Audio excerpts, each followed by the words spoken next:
Good evening, John.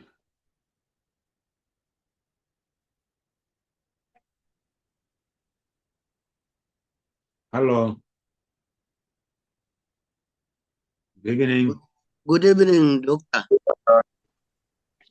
Yeah, where are your colleagues? Can we start the class?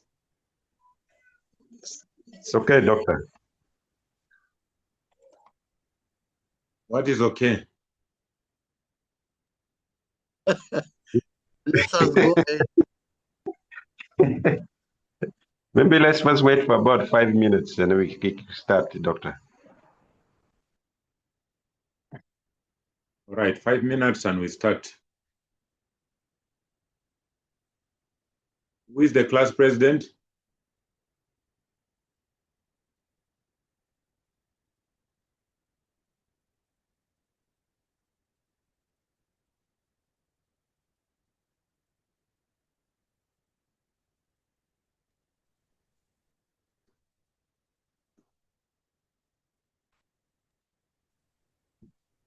I think it's still Viola as of now, but as in other in Faculty of Science, we are yet to get one person to represent us, if possible.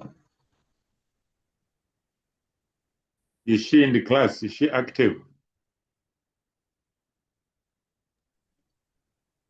She shared the link I just got from what she shared. Let me try to see. Okay. You need to get leaders who coordinate things. We move fast.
So how many are in class? You are 8. I think we need to start with a recap. This class is not growing. We need somebody to I don't know. Need a class president, the active one, the vice active one.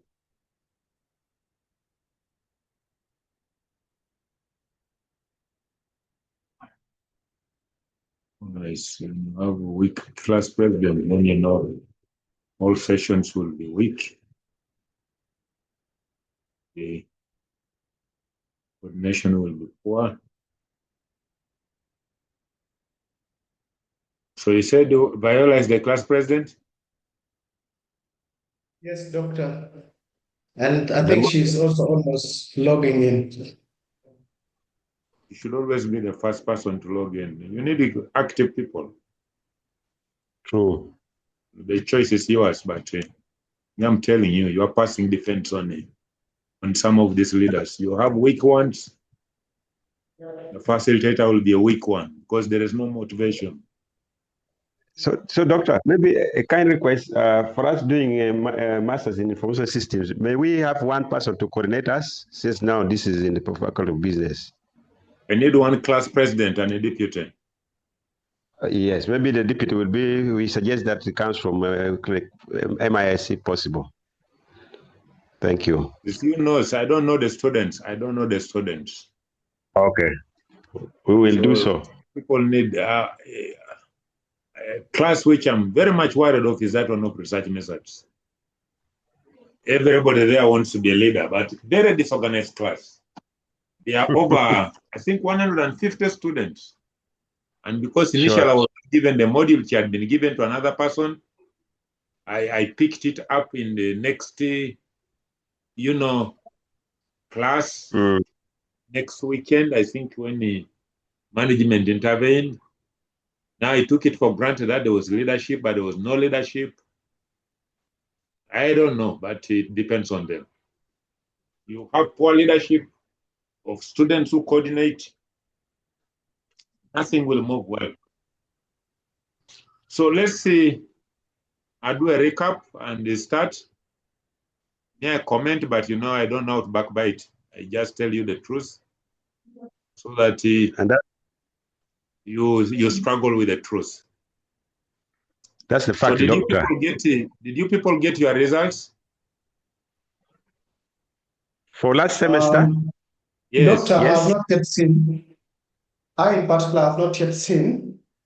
Maybe if I do not know how to check them, because when I open the student portal, I see even the current modules are on, then the previous one is also from down, but I kind of fail to understand it.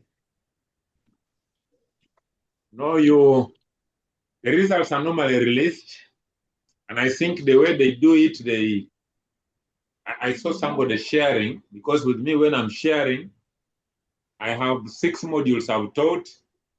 I extract the results and I send them to the school registrar. Then the school registrar is the one who shares them on the platform. So when he shares them with the platform to students who have cleared, it's only the student who clears who gets those results. If you have not cleared and you have balances, you are not able to access them. So you need to pick interest such that in case you have a retake, you start early. But of course, I think nobody failed in all my modules. Nobody failed. I think the only person who failed was in data collection methods in the field of evaluation. And that person also failed because she wanted to fail. Because I think she attempted one number, then she writes her name, what is that? I don't know whether the person in this class, after writing the name, and the person tells me, dear Dr. Tukia was not able to do your exams. Doctor. I also marked then who said thank you, and that was it. So the only retake I have on the 6 modules is from one person who recklessly never wanted to answer questions. And the reason was that she was sick to do my exams. If you are sick, then you don't attempt, because a retake will appear as a retake. Even if you get 100%, it will appear that you got 100% after redoing the paper. I hope people know that. Yeah. All right, I think I can see Viola here. Viola, you need a deputy, and you are supposed to be the first person to join the class. You need a deputy. Who is going to be your deputy? I think people from MIS are suggesting to have a representative. So you can have a deputy, you people can discuss that. So that when you are maybe caught up, I know ladies normally have a lot of issues cooking for mommy and the breastfeeding. I told you I would have this class start late because I was in a meeting and today we're discussing issues of breastfeeding. We had the a nutritionist who came from Ministry of Health, and she was saying that a child should be breastfed for at least 6 months. And I told them I have a daughter, the brightest children I have. She breastfed for 5 years, and people were laughing. They thought I was joking, but I never joked. My daughter, even when she comes back from school, she was asking the mother to give her a breast, and the mother would give her a breast. But after 5 years, really, is there any milk? Nothing. But she would demand for the breast. So, Viola, did you get your results? You guys were complaining. People almost wanted to kill me. No, I did not get my result. You know what I saw is just a blank result, which is I don't know what happened. Which modules? Data collection in the field of monitoring and evaluation. That is John Queren. Yes. The biggest problem we have is that the academic, the school registrar is overwhelmed. But let me see if I can help you check before the class starts. I even wrote you a WhatsApp message. I think you got it. And you reply that you will verify. Yeah, and I think all results were there.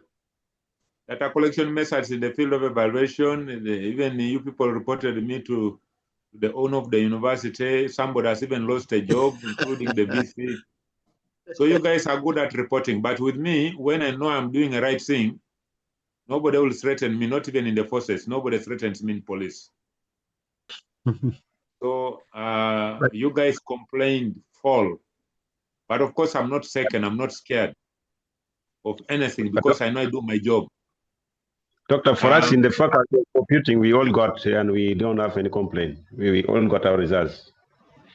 No, the problem that the university has, the registrar is overwhelmed.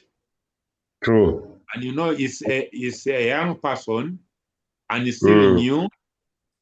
He is getting a lot of tasks that he should not be getting at his level.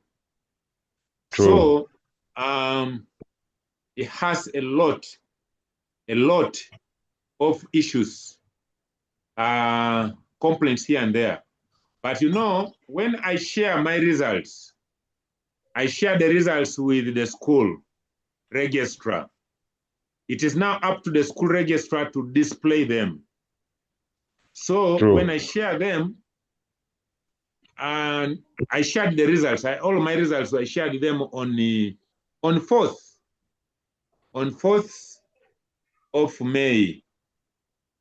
So if anybody has not gotten results, not because I've not shared the results, I have done it.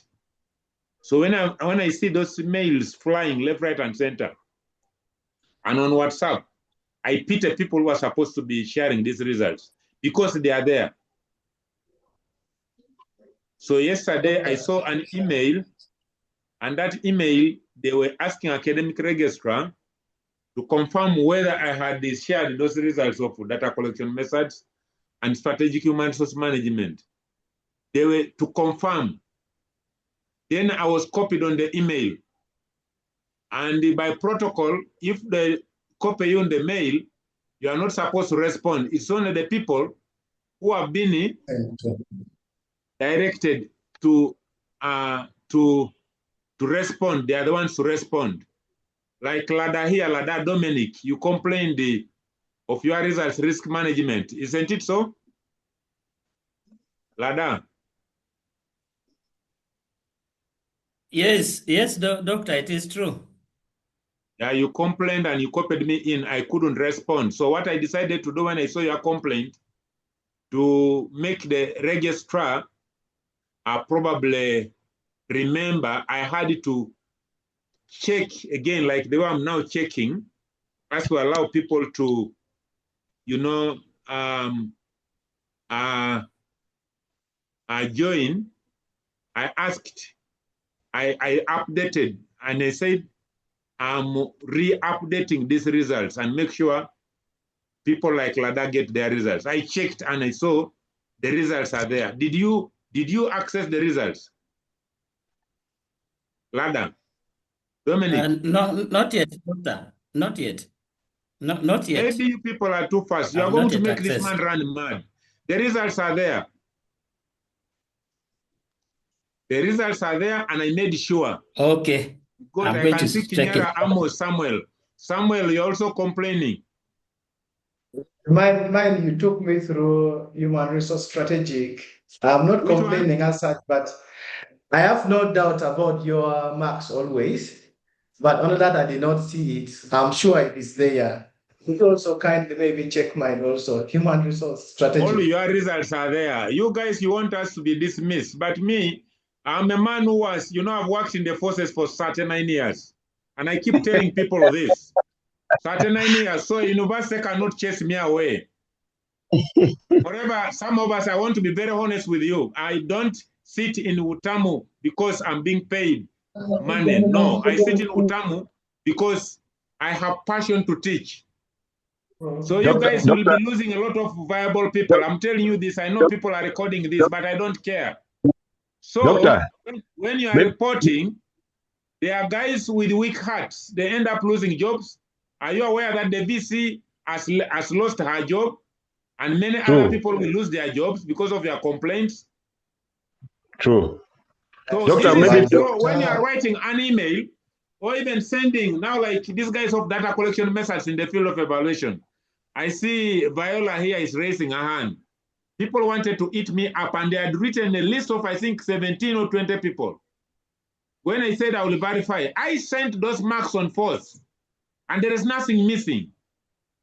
So from now I saw an email, a very hot one, confirm if Dr. Tukei has he shared marks for data collection methods and strategic human resource management. Everybody was quaking on that email, but they made a mistake and copied me. So do you know what I do? I go to the same link, trail of emails on the 4th May, and that was yesterday, 13, and sent the email to the people who are supposed to punish me that these are the marks which are sent on 4th.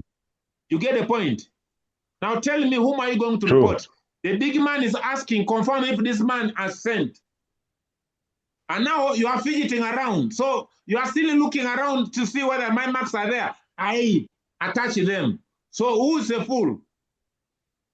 Doctor, maybe to confirm that I am a beneficiary of your lecture from one of other universities. I have no doubt about you. So that's why I chose consultancy skills as my elective. So for me, personally, I have benefited from your lecture, and I have no doubt.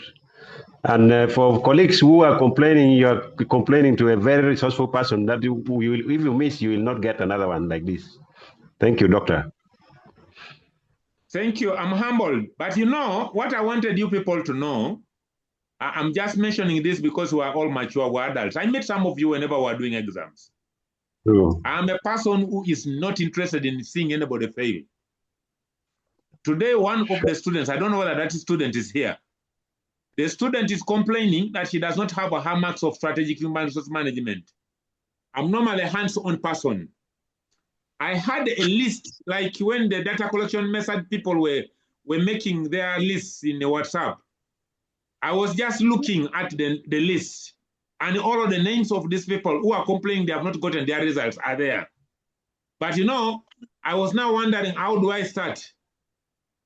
This person maybe has not displayed the results.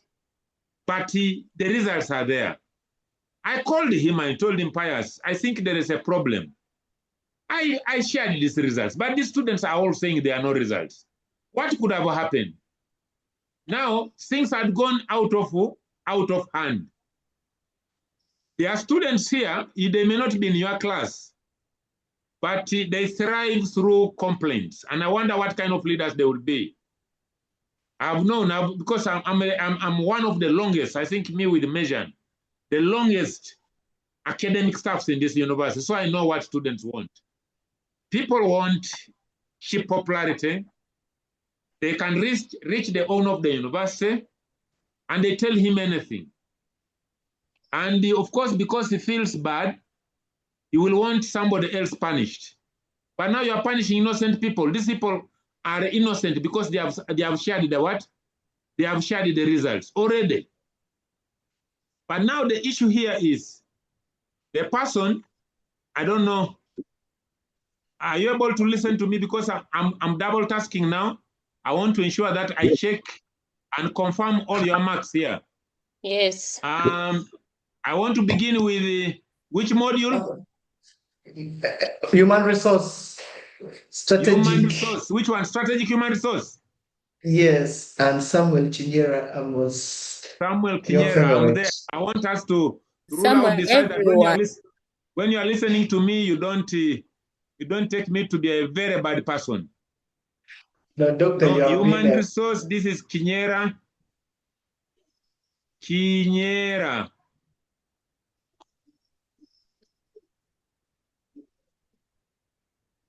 That is strategic human resource. yes.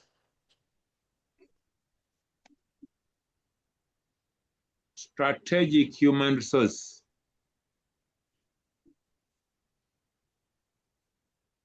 Kinyera Samuel, do you want me to reveal your mark? Kinyera Samuel, you passed. But if you want also the details, I can give you. Hello, can you hear me? Yes, doctor. Thank you very much. Like So I you said, passed I and have I no shared doubt. the mark. So I don't know where the complaint is. But I like know, I I've did not told you, complain. yes. I think the problem is either with the system or the person is overwhelmed. He has not been able to share them or display them. I don't know what happened. I'm not in management. I'm the smallest person in Utamu. I don't hold any position. So I only come here, shout, and go away. So Kinyera, you have your marks. Who else on this before I move away? Dr. myself, Veke That is who? El Donzo. Donzo. Yes, sir. Yes, sir. Strategic human resource management, eh? No, data collection method in the field of evaluation. Let me first of all find out if there is anybody for this specific one before I move to another one. Dr. Milton. Alum. Yes. Alumo, are you on this?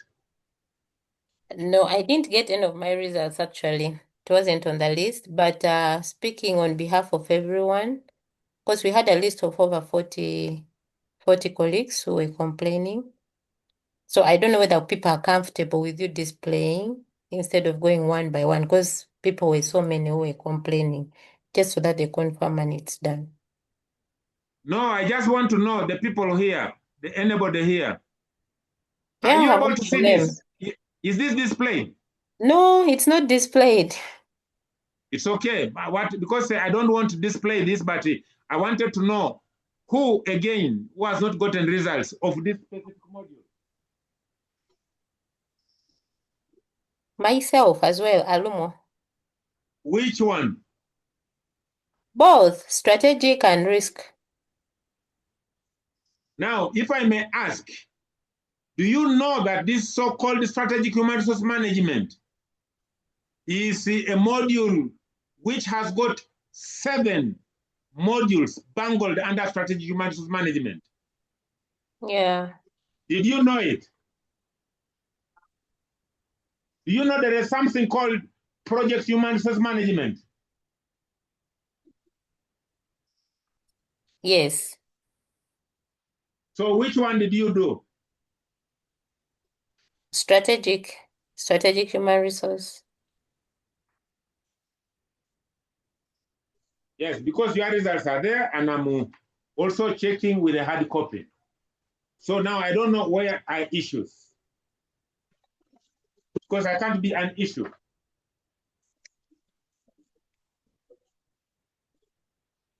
Also That's don't why it's have not good to my rush, explanation. complain, and you want a lecturer fired. It is not good, especially you as a leader.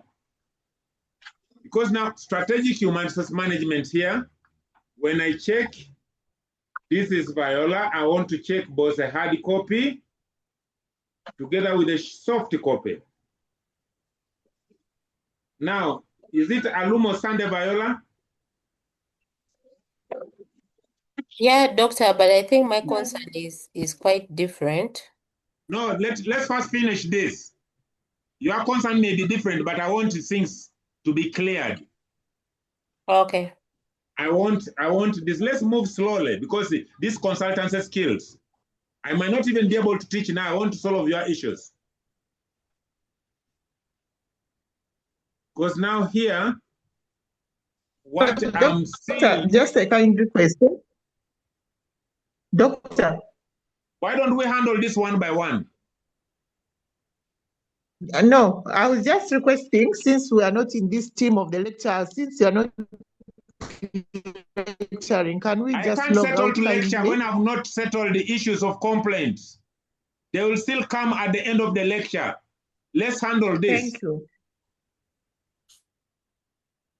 Alumo Sande Viola, is the registration number September 25? Yeah. Ember 5607U? Yes. Alumo, didn't I ask you for your registration number before I even displayed these results?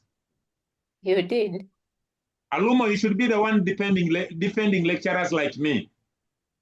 No, but I've not complained. I haven't written any email. Actually, I was getting a list. I'm being honest with you people. And I'm trying to communicate on behalf of any other lecturer.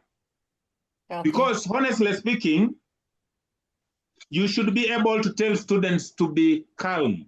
When I asked you to tell these students to generate their names and so forth, I did not want to generate this to be generated for complaints, but for me to verify a name by name. And all of those people, their results are there, including yours.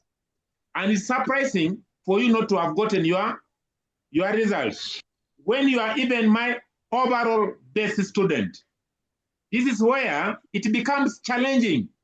You accuse somebody, now like that young man, he's almost getting issues. And I told him, Pius, calm down. The work of being a registrar is not easy. You are still young and you are going to have a lot of heart issues for nothing. Because I know there are many students in town who thrive by complaints, and they get what they want. Many people have left the university, they have been fired, and so many other issues. So I wanted, again, before I leave this, to see if there is any other person on strategic management I can check.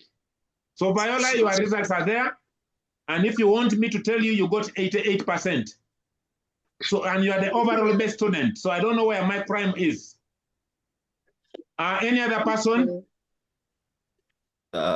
Yes, doctor. Good evening. Kindly check for Mugabe Isaac. That is who? Mugabe Isaac. Mugabe Isaac, which module? BHR 7205. I can even tell you your marker if you want. September 25, you do a PGD BPM 6298U, Mugabe Isaac, you have 75%. That's a B+. I will now be telling you people your marks. So that Thank you so much, doctor. You relax. So any other person? Yes, doctor. I also have missing marks. Which name? Two modules. Peter Which Maria. name? Hello? Just tell me your name. Viola, you have a question for me? Your hand is up. No, no.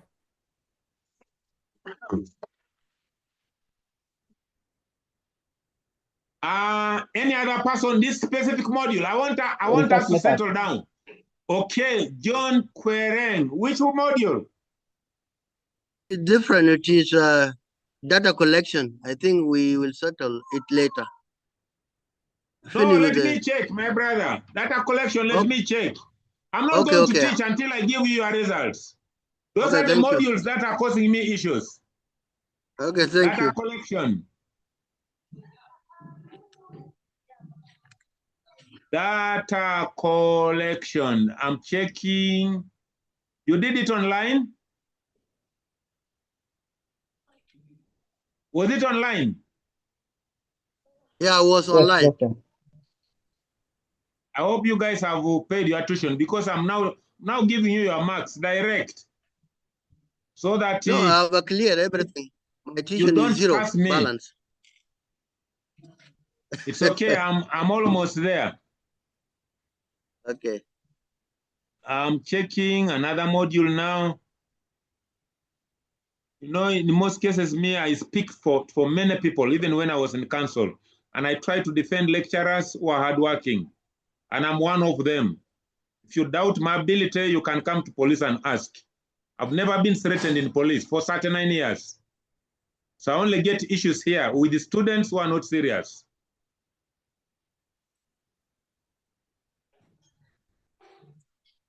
Quereng, eh? Yes. Quereng, the other name? John.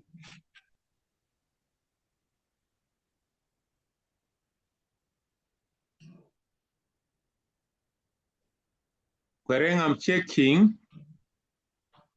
Because I've not been able to close the other one, so the window I have is quite John Mojok Quereng. Yes. September 25, right. MMT stroke 52 84 S. 84S. Yes. Yes, Quereng, you passed. So if you want me to give you the details, I can give you. Do you want the details? Why should I need the detail when I'm told you are passed? Yeah, because when you need the details, I tell you. So I only saw the Facebook. Quereng, your results are there. Quereng, the problem that we have, I want to tell you the truth. Whenever these results are released, there is normally what I would have called, they should have maybe first of all sent these results to Senate, and maybe after Senate, then they are released to the students. So people just panic for nothing because even Senate has not yet approved this. But you have passed and nobody has failed. Even data collection methods in the field of evaluation. Can I have another person? I'm almost finishing with you. Any other person? Yes, Doctor. Yes, Doctor. Donzo, which module? Data collection methods. Which one? Data collection methods? Yes, sir. Okay, Donzo, I'm there. I won't settle your heart such that you don't curse me. You know, I have children now, I even have grandchildren. When these complaints come and my wife gets to know about them, my children say, Daddy, why don't you just stick to your clinic? Why this stress? Because sometimes we tell our families what we go through.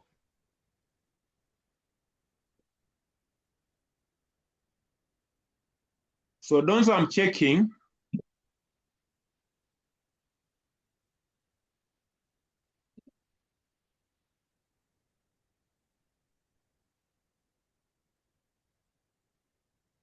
Donso VKL, September 25 stroke MME stroke 6326X. That's correct. Is that so? You have passed. Do you know the details? Thank you, sir. Do you need the details, yes or no? Maybe yes. Is it a yes? Yes, yes, sir. Yeah, you have 73.8. Thank you. That is a B. Who else? Doctor, I'm also here. Peter Mariol Wall. Yeah, I have a long one, research methods for semester 1, Research September methods, intake. I can't check that now. I wanted the results that have just come out. Because now Yeah, that also, one, it will take me back. I will check that one later. thank you, sir. And then for data collection as well, I don't have the marks. September 25, stroke MME, stroke 5798S. Yes, yes, sir. Isn't it so? Yes, yes. You have passed with a 73.4. Any problem? Thank you. Thank you, doctor. Any other student? Yes, doctor. You can also check for Duku Isaac. Duku Isaac. So that you don't curse me, you guys. But make sure you pay your tuition. Duku Isaac, which one? Data collection methods. Duku Isaac, September 25, stroke MME, stroke 5519, say S. Yes, sir. You are passed. Thank you. If you need the details, I will give you. Proceed, sir. You have a 70.3, 70.8. Thank you so much. So that is a B. Who else? Lobojo Alfred. Lobojo Alfred. Lobojo, my man. Lobojo Alfred Emmanuel. September 25, stroke MME, stroke 5517S. Correct, You sir. have passed, sir. You passed, sir. Thank you very much. Yeah, when you need the details, you just say yes, sir, and I give you. Who else? Yes, sir. This is Dominic. It is there, but I want to know the marks also. Dominic. Yes. Dominic, I saw your complaint, and I didn't want to respond. But I only responded that one of my bosses because they wanted me punished yesterday if there was evidence that I had not submitted results. And the people, these are my bosses. They were not able to give an answer, and I had to give an answer by forwarding the day when I sent the marks. That was on 4th. So basically, that's what I wanted you people to understand. So, which module? The same module? No, it is risk management. Let me go to risk management. Risk and project management, yeah. You are packed. Yeah, okay. This is the man, the owner of the money. Who is this guy you have come with? Me, I'm a security man. I get scared when I see somebody I don't know. Yeah, you man, you need to introduce yourself very fast. Yes, me, I fear any face that I don't know. You close the door, bring your shoes inside. You're locked the car? Okay. What's the name? What name? Lada Dominic? Yes. Yes, sir. Oh, let me check so that you relax, because I'm now going to begin teaching you guys when everybody should be relaxed. I've also seen here my the class president, September 25th, Ember 5607U. You have again an A here. You have passed very well. So you should be my defender when you're out there. Thank you. So Lada, you are passed. All right. Yes, if you want the details, I can give you. You are September 25, stroke MPPM, stroke 5864U. Yes. So you are passed. If you need the details, I can tell you, and I'm telling you in front of every other person. So that if anybody tells you you have failed, tell them no, but the doctor says I passed. So, is there any other person with any other issue? Yes, sir. What same one? Sarah, which one? Research methods, risk management, and I didn't human teach research methods. I didn't teach research methods, and we didn't have it. So which other one? Risk management. Risk management, what's the name? Sarah, what's same one?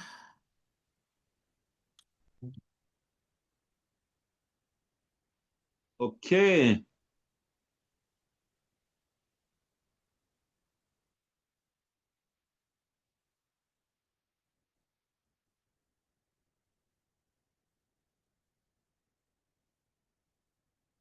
Sarah, what Samuel, you did the risk management this time round, or when did you do it?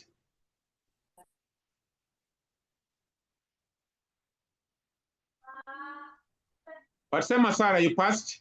You are September 25, stroke Ember, stroke 5909U. Yes, sir. Yes, doctor. So you just confirm if that is your registration number. It is, doctor. You are passed and nobody has failed risk management. So I don't know whether I can now, you people can allow me proceed, or I don't know. Any other complaint? Doctor, can I just say something before you proceed? Yes, please. Yeah, my concern is just on the complaints that come up. And then because I've heard you saying others had already written emails complaining, and then at the same time we are generating a list from the group to forward to you. So my request is just that we kind of, to all of us who are here, we kind of try to be patient, especially when we are trying to get a solution, and then you've already gone up there and you've already reported, and at the same time you're giving your name here. So it creates that mismatch as well as we are trying to resolve the issue. Because we are causing, last semester we suffered, especially in financial management, because of these same things, I think. In the middle of the semester, a lecturer left, and so I would really request my colleagues sometimes, let's be professional as we are handling most of these issues. That's just what I wanted to emphasize. Thank you. Over. Thank you. Thank you so much, Viola. I want you guys to know, I know many of you don't know us. I think I only normally meet you guys when we're doing exams. You will see some of us here when we're here putting in a lot of time. You rush right now, people are with their families, but you have to create time for the students. The love I have for students, nobody can actually explain that. One time when my children were still minors, my last born is 30 years. She happens to be a spokesperson, is a very big organization, Capital Markets Authority. Told me, Daddy, but what do you lack? And these are questions they keep asking me. When you write these mails, you WhatsApp this, there are people who actually end up sharing these messages with their spouses. But with me, I don't do that. But my children have studied with very many of you, because the last born is 30 years. My firstborn is 35 years. So it's about your age. So when these emails are flown left, right, and center, and these messages leave WhatsApp to the other, they reach our relatives. Then they begin saying, but Daddy, how much do they pay you? And these are questions they ask. Said, no, I'm not in Utam because of any money. No. It is the passion. Said, no, but this is discrediting you. There is this, there is this, there is that. Said, how did you get it from? That somebody said, I think you are being crucified for not sharing marks of students. Said, who is this student? Said, no, Dad, I will not tell you the name, because I know you are bold, you are going to talk about it. I said, yes, I'll talk about it. Just give me the name. And in most cases, I get to know these persons. I said, it's okay. These are your friends, but I think also when you meet them in other places, tell them to behave. Because majority of the students who make these complaints are struggling. when you really see a student has struggled, and me, I uplift every student. I struggle to ensure that this student, I deal with the patient. That's why I was mentioned, I was about to talk about patients. I struggle. You are within 6 there at the border, you know I've helped you pass. But when you go and check the list of the people who have made noise, they are the people you have helped to pass. Then you begin wondering, I think being kind is also bad. You see, so I just wanted you people to take yourselves as mature. We're humans, mistakes can be made, but as for me, I submit my results. That the biggest problem we normally have is that you may actually have these results not shared with you as students in time. Why? Because of the workload. So I normally request that before you write an email or share it in a group, you call the individual lecturer. Today, one of the students called me. I don't know whether this student is in your class. I can quickly check because now I can first of all stop sharing. I want to check through if this student here. I don't want to mention my name. The student complained that she did not have marks. I said, which module? Strategic Human Resource Management. Now, Strategic Human Resource Management, you don't have marks? That yes. I went to check. Do you know what I found out? I told the student, yes, your name is not among the people I've shared the marks on. But there is a mistake somewhere. This mistake is either yours or for the university. But you try to find out from who? Yeah, the student is here. The good thing, the student is here. So I'm not going to mention the name. Find out what actually happened. And the student is here and says, how do I do that? So now what happens? I take time. I was supposed to give not a lecture coordinating a program at my place of work. Checking on the hard copy, I find that this is the only student whose marks had not submitted. And I'd put the star, Strategic Human Resource Management. I'm addressing you as adults. And this student from my list here was number 12. I said, but how come? I have submitted your marks.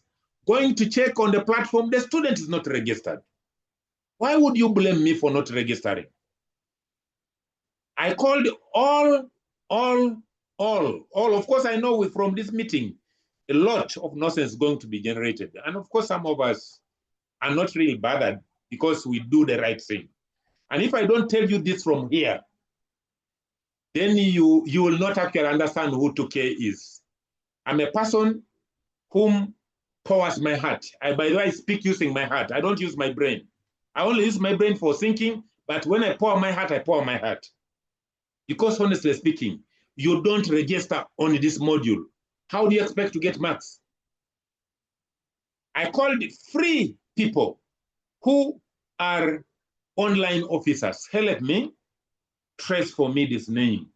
I have tried to enter these marks. I have failed. Since fourth, what could be the problem?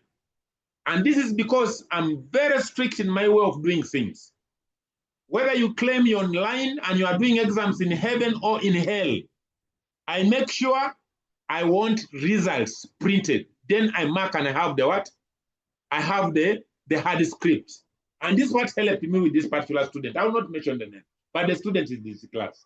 And I'm not here to victimize anyone.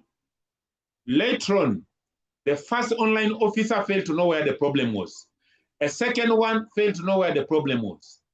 The third one, who was also complaining of his marks, you can imagine an online officer said, excuse me, sir, you're passed. What's the problem? I don't see my marks. Said, but you're an online person. Can't you get the marks? But by the way, help me get for me the marks of this person. I mean, have this person registered. I believe it's not registered. He said, yes, doctor, let me do it. And he did it very quickly because I'd already enticed him and I told him how much he had got, how many marks he had gotten. So he did it in a click of a button. I told him, you have saved me. I called the student. I told the student, you did bad. I know you people complain. You some don't want some of us. And some of us come back from very bad regions.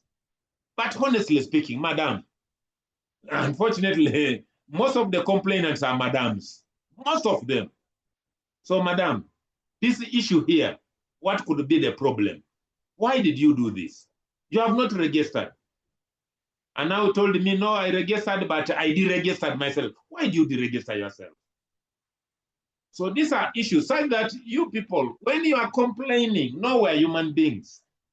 There are many people who actually do not have anything to do. Me, I have a lot of things to do. I've told you I'm in Utamu as a passion. People resign, I don't resign. I'm happy what Viola is saying. Yes, Viola is one of the one of the persons who has not received the marks, by the way.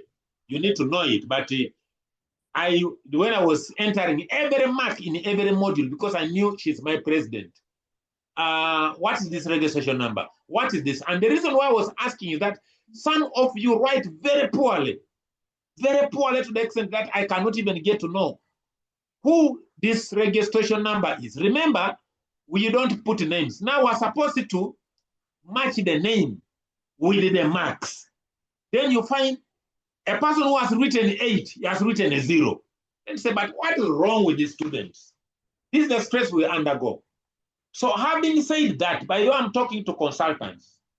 But still, I don't care if you take this to any platform, but I will have told you my mind. Me, I don't resign, I wait to be fired. And when you fire me, you should have reason. That's why you realize many people have resigned, others have gone away, others keep coming back. They come back and find me here. This is come, this is go. They consult me. You, man, you are the longest serving person here. Tell us the trick. How do you manage under this harsh environment? I tell them patience. That's all. Patience. Viola, I would have lost my job yesterday if I was a desperate man. Or resigned. I did not. I'm only mentioning your name because you are the leader here. But what I do, I keep quiet. Then I wait for my accusers to come up. When they pop up, said, which module? This. So the main modules they were talking about, strategic human resource management, and then data collection methods in the field of evaluation.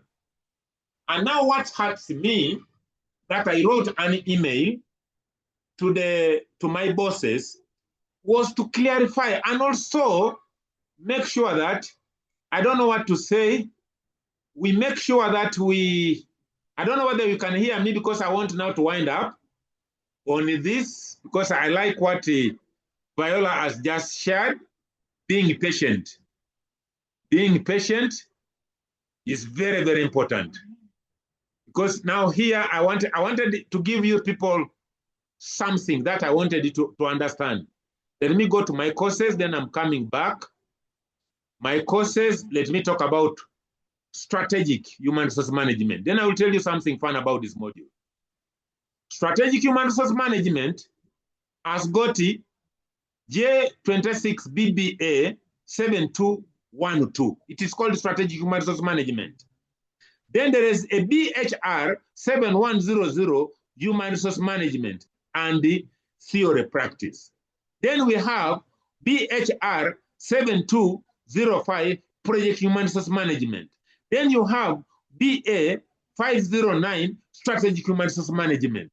Then you have HR 500 human resource management theory and practice. Then you have HR 507 project human resource management. Then you have BHR 7101 human resource management and planning. Then you have S. Even if I stopped here, colleagues. Now let me tell you the story and why many of you think your results are missing. I don't know whether you are there. Are you there?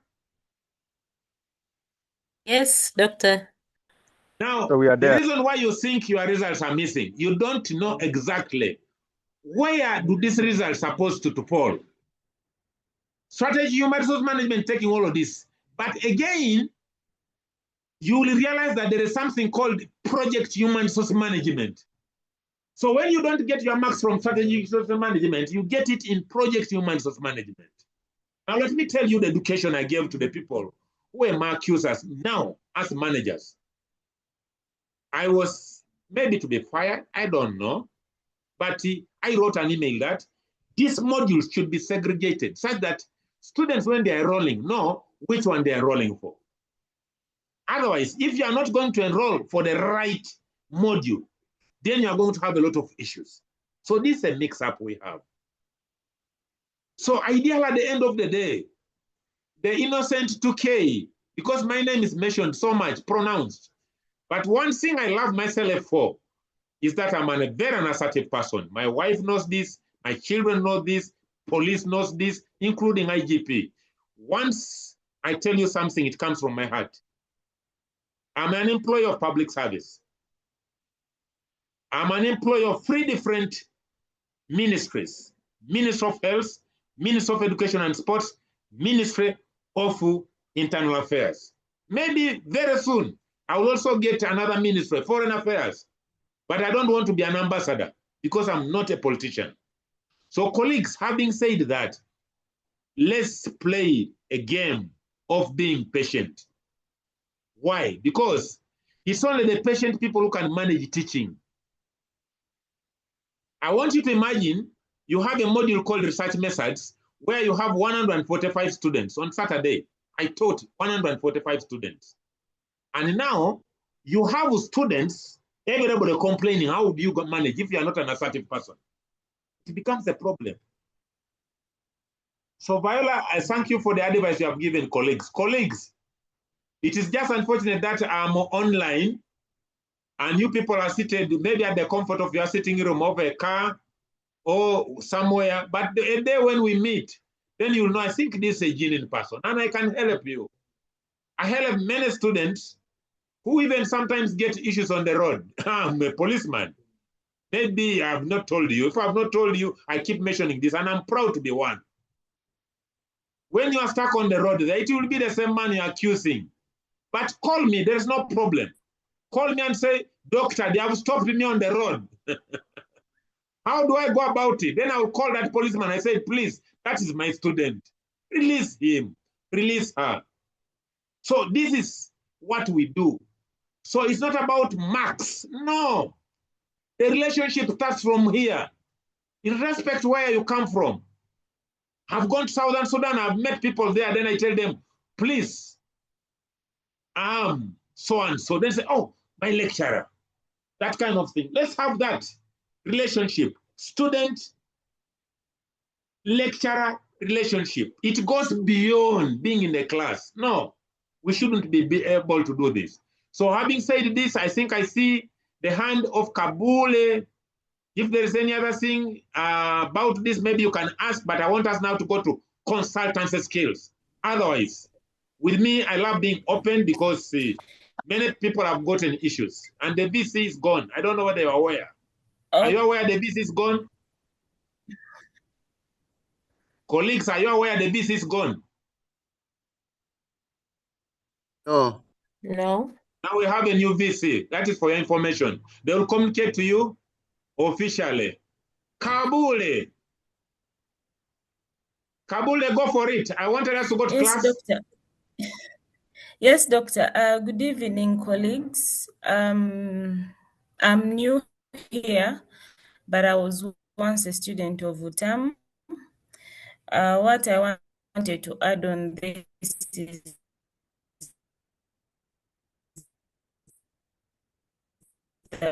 Kabule, you can go ahead. You're breaking. But Kabule, you're breaking. Because my internet is really bad, but a student relationship. I was in UTAM in 2023 when I went to be online, from online to physical, and I had a medical issue. And during that situation, I happened to, because I was in pain, I had a catheter. I sat in, when I entered class, I sat down and I forgot I had papers on me. And it was hard for me to realize, because with the pain and you're going in for an exam, it was a mixture of a lot of things. But because of the relationship we had with its lecturers, I was able to graduate. You people don't take that relationship for granted. You have one of the best lecturers. I've had chance to sit in other lecture rooms. These lecturers give us time. These lecturers, we have a special place in their hearts. So if we start going berserk on over small things, then we shall not achieve what we want. Remember, most of us are doing some work somewhere, but they make sure we have time. They even give us chance to pick what time is suitable for us. You find a lecturer who will come and just say, go and read about this, but these lecturers give us time. These lecturers are there for us. Let us practice patience. If we have any issue, let's go through the class rep. That is how it should be. There should be a hierarchy. If you have a burning issue, talk to the class rep. Class rep will have a way of talking to the lecturer. If we are all going into flames and writing emails, that is not communication. Thank you. Thank you, Kabole. I think she has really wisely advised. I just want you people to know when we're in a community, let's try to behave like people within a community. I'm a father of 3 daughters and a son. And sometimes I tell my children not even to use my name when on the road. There is a time when my wife reminded a police officer, do you know who I am? She was wearing the rank of the husband, that is me. And those people said, Madam, we don't want to know who you are. Let me tell you what I did. Because my wife was not the one driving. These people called me and they asked me, Doctor, somebody's driving your car. And this guy is again driving another car. And it's the second time we're getting this guy. The other time we forgave him because he was driving your car. This time around, he's driving another car with a lady, but the lady is reminding us who she is. We don't want to know, who is this lady? Said, give her to me. Then they said, no, just read the number plate of the car. They read the number plate of the car. I said, that's my wife. Who is driving? That there is a man driving. Said, you have receipts there to give out? That yes, give him a receipt. That is me. Said, please give him a receipt. From that time, my wife has behaved. She doesn't brag around on the road. Similarly, there is a student one time who had issues on the road. And this student wanted to use his office for not having a receipt on the road. But with him, he was kind. He called me and told me, Doctor, I'm here with these traffic officers. I said, I hope they have not given you the receipt. That not yet, but I want to ask. He said, you ask. Is it an offense to drive a vehicle without a fire extinguisher? I told him, very much so. You are going to get burnt in that car, and we shall lose you. You remember you belong to Uganda, and the car, and the environment. And so, okay, sir, thank you. I'm asking you, I told him, make sure the police officers are not listening. Is it a crime or an offense not to have a dustbin in the car? I said, yes, you need to be very clean because you are the people who eat and keep on throwing things through the window. So I told him, make sure the traffic officer does not listen to you. He now makes this one. Say, now I've moved a little far. Is it also an offense not to have a first aid box in the car? He said, yes. When something cuts you, we shall require to have somebody who is a bystander to help you, either stitch or do something. So what is the problem? Policemen have stopped me and they're telling me that they're taking me to court because of ABC. Said, please let me talk to them. So because he had not confronted the police officers, I called the officer. I said, excuse me, this is the Dr. Tukey.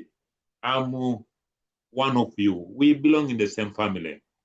This gentleman here is my student. And I'm sure he has offended you. If he has actually offended you, forgive me, not him, but warn him to have the things that you have asked. You can imagine this, how I'm talking to my juniors. These are junior officers. Then they say, how we wish, you could even hear, how we wish all bosses were like this guy. This guy, whenever people call him, he doesn't harass us. And instead, sometimes he tells us to warn those people. Even now, when I told them, that's my wife, but choose what to do. If you want to give them the receipt, give them the receipt. So colleagues, what I'm trying to say is that our relationship should go beyond classroom, lecturer, student relationship. If you came tomorrow and, I go tomorrow, there's a day when I want to clear goods in URA. I was on my suit and I was standing aside there and the people were struggling to be helped. I said, I'm not going to struggle with this suit, my tie, my shoes, no. So somebody said, the other gentleman there, they called me. I went, said, who are you? I removed my card and showed them. They saw I'm a senior police officer, a medical person, a doctor. He said, you mean with all of these ranks, you man, you can also keep quiet. Said, what did you want me to do? Said, at least you just tell us what to say. And I said, no. Today, my driver, the mechanics, they are here seated. They were chased away from the mall. So somebody said, doctor, the whole of your car is being chased. I said, no, it's okay. I called them and told them, go back and park in fire brigade. Now they are just brought the car. When I was coming, these guys wanted to search me with the big guns. I told them, excuse me, try to have some kind of discipline. I've been in this mall for the last 20 years. You don't just search people without finding out who they are. What is the problem? Is there anything stolen? Then I asked them, you are going to search and you are going to find a gun which is better than yours, and you are going to fear me forever. So please don't search me. Tell me what you are looking for. These are local askaris. Then these people said, you people, that's the doctor you chased his car in the morning. Again, you won't search him. What's wrong with you guys? But I was humble. I moved in. But I told them, you are going to search me and you are going to get a gun which is better than yours, because I know the one you are carrying might not even have bullets. The guys just got humbled, said, who is this man? I came, opened my clinic because I was coming to teach you guys. So what I'm trying to say here is, this should not be taken as an issue. We are here, by the way, this consultancy skill is part of it. It's called customer care and relationship. It's a very good one, by the way. So we need to ensure that we learn to do things like the way Viola did. She did a professional job. Text me, many guys, and that's what she meant. Many guys are complaining they have missing results. I've not also gotten mine. Now I don't know what's happening. He said, please tell them to generate the list and send it to me. And that's what they did. But instead of generating the list and sending it to me, they are sending it to my bosses. And before he knew it, emails are coming from the owners of the universities.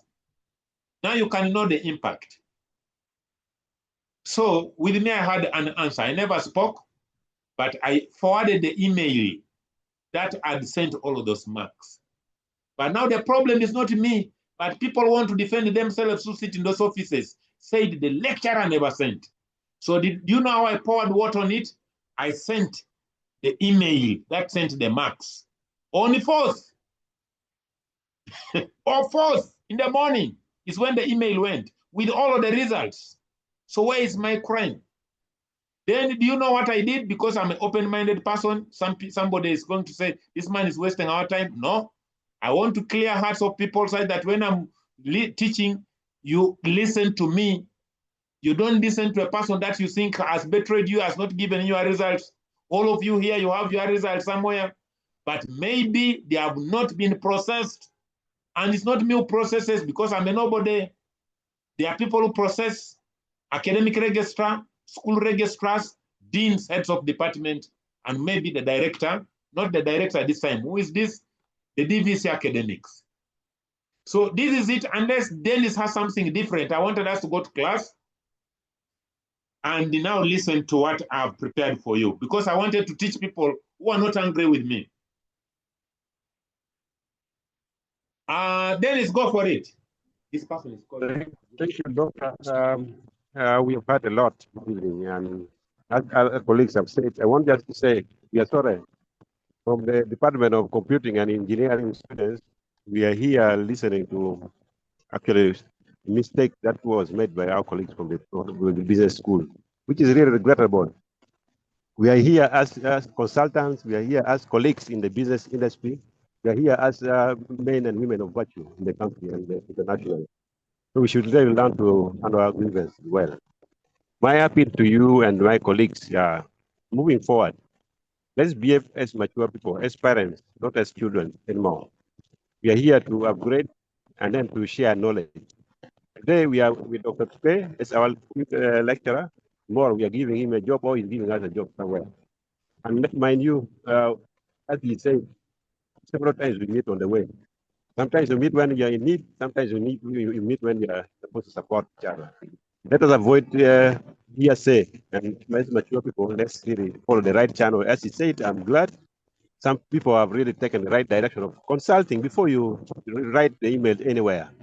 Remember, in computing, any mistake, like garbage in, garbage out. Any mistake you make, you can never reverse it. Any message you send on social media, you can never retrieve it back, even if you say sorry.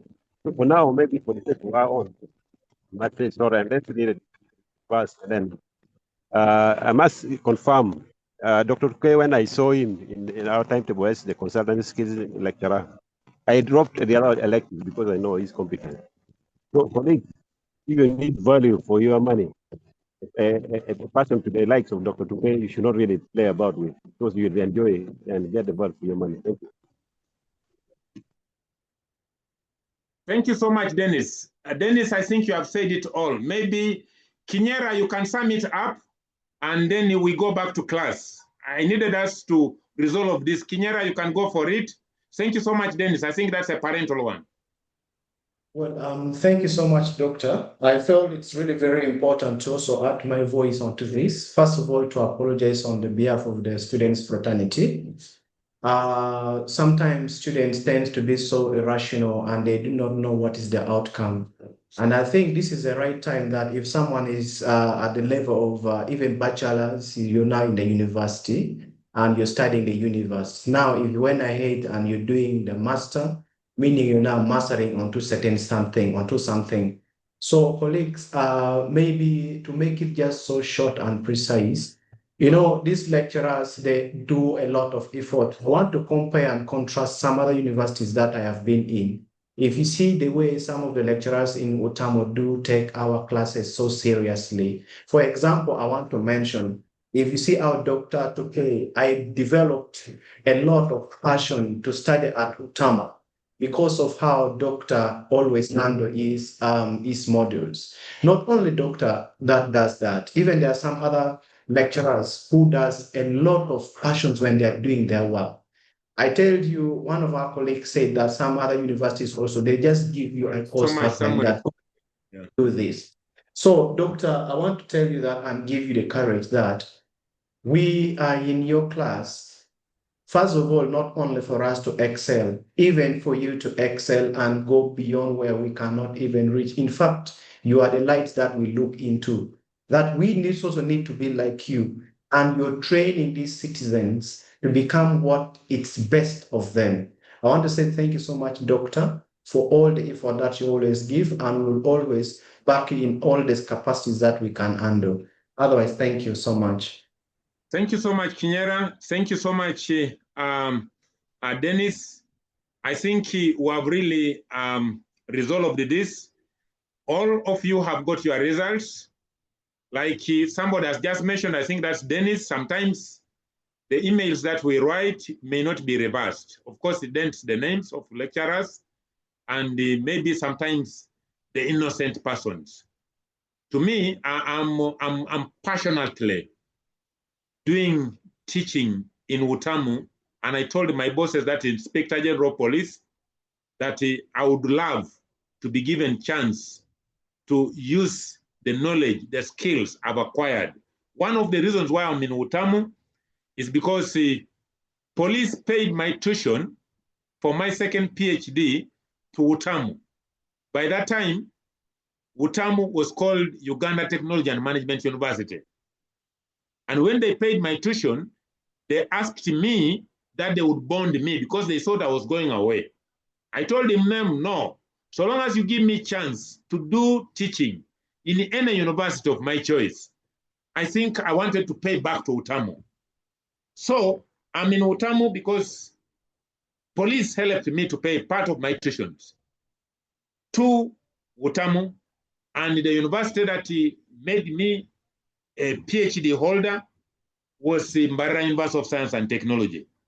But most importantly, I also needed to study. I came and did an M&E program, a postgraduate diploma in M&E, and then a master's degree in M&E. And that's why you see I do most of the modules that I teach are in M&E. But I also wanted you to know, there used to be a professor who happens to be very much of my mentor, Professor Basheka Benon Charles. He's no longer in Utamu. From Utamu, went to Kabale. From Kabale, he's doing his own things. That man started allocating me tasks even before Professor Junju this affected. I don't know. But the person who has been appointed, the new VC, is Associate Professor Okoche Michael John Michael Okoche is now the VC. I don't know whether you know him. Must have taught you. Some of you are doing M&E related programs. He's our new VC from today. He's a VC. So I thought you should know that. So colleagues, what I'm trying to say here is that let's give credit where it's due. And like you have mentioned, we are here to share knowledge, skills, and the right attitude. And when I'm here paying back to the university because I have 3 papers from Utamu. I hold a PhD from this university, although it is from Mbarara University of Science and Technology, but I was being taught by the professors here. And the professors who taught me are the ones who gave me specific modules to teach. For instance, consultancy skills. I started teaching before I even started becoming a student of Utamu. I could always come and bridge in the gap for Professor Basheka. Research methods was still the same thing. I can teach research methods in this university without a paper. I can do it. From the first unit to the last unit. Of course, they had withdrawn this module from me. The first Saturday I did not teach. Maybe some of you could have noticed that. Second Saturday is when I saw an email from the owners of the university that I should teach it. And I'm happy to teach what I love. So I don't hold anything for anybody.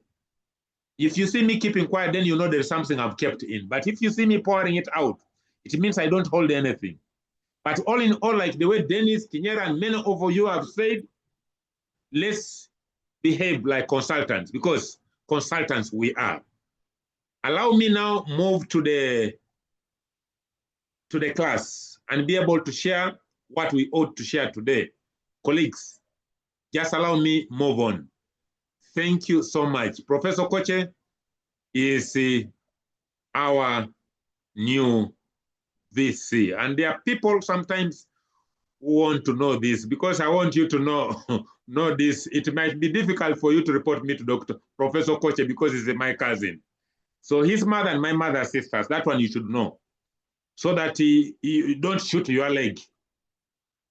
But I'm passionate about teaching. But if I've done wrong, let me know. But you report me to him, then you know you have reported yourself, especially when I've done the right thing. Thank you so much, colleagues. I want us to move on.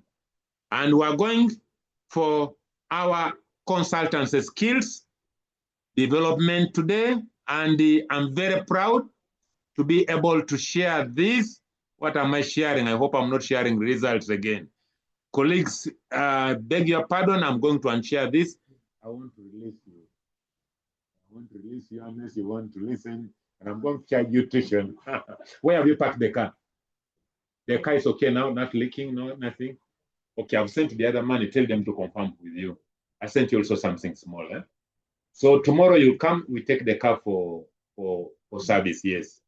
Thank you so much. You should have been taken the car. I don't know where you brought it, but what do you think? You bypass here. Okay, that's fine.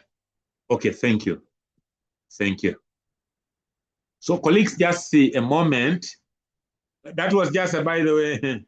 Don't again go and say the man said the coach is his cousin, nobody should report him. No, I've only given you something to know. I'm proud when I see him up there. He's a very nice man, and I think he deserves the best. So it's a new VC, and we always want good things for everyone. I'm not trying to say the VC who was there was bad. She just decided to leave. And when people leave, maybe they leave for better pasture, I don't know. So I wanted to share our module that we are going for. Then probably we start from there. Consultant skills development, colleagues, we are getting there. I'd shared this earlier. Why am I not having it? Just a moment, colleagues. Consultancy skills development, PPT. We are there.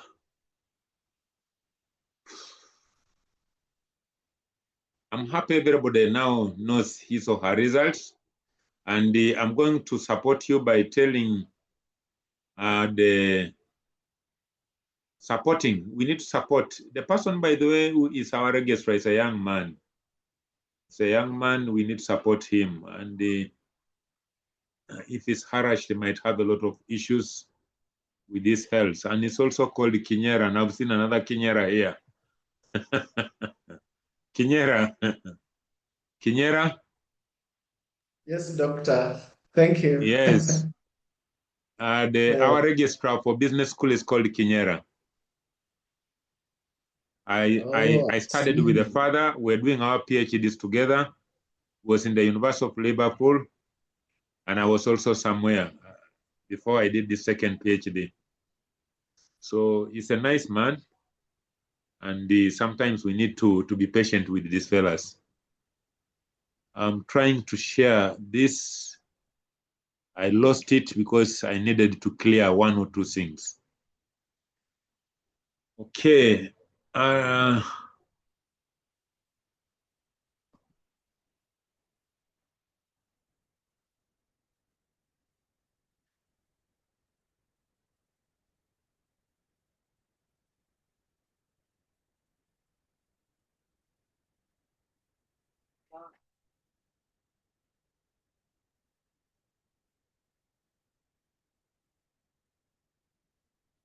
Colleagues, as I'm sharing this, is there anybody who can recap for us what we shared last week? Anybody, colleagues?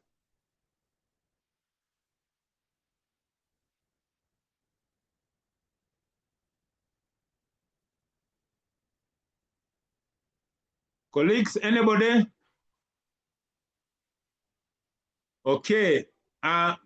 Joe and Priscilla, what did we have last week? Thank you so much, Doctor. Last week we looked at Unit 1, whereby we looked at the definitions of management consultancy, and this is mainly looking at giving expert advice stroke knowledge to a specific firm stroke industry or individuals. We also looked into what management consultancy is, whereby it's like a practice or profession of identifying the existing problems and developing plans to improve in a particular firm or industry. Then we looked at the techniques consultants use, and to name but a few, this include once they look at the bargaining power of the client, they are able to determine which price they should name while offering their consultant skills. Once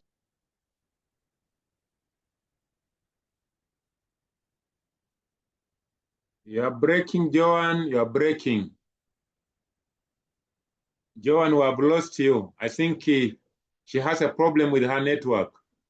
But Amos, Samuel, you can pick it up from here. Yes, Doctor, I think I would only prioritize on one area where I'll also try to relate it to the working environment outside here.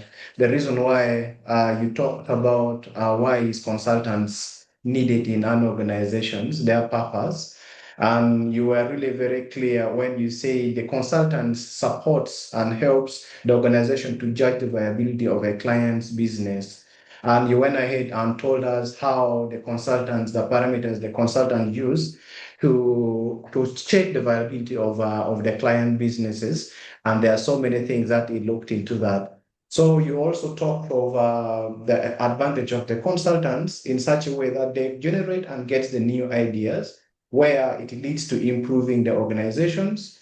And this performance can also be improved in an organizations. Say, for example, when you get a consultant to give guidance in terms of maybe employee work time or training employees on customer cares and the likes.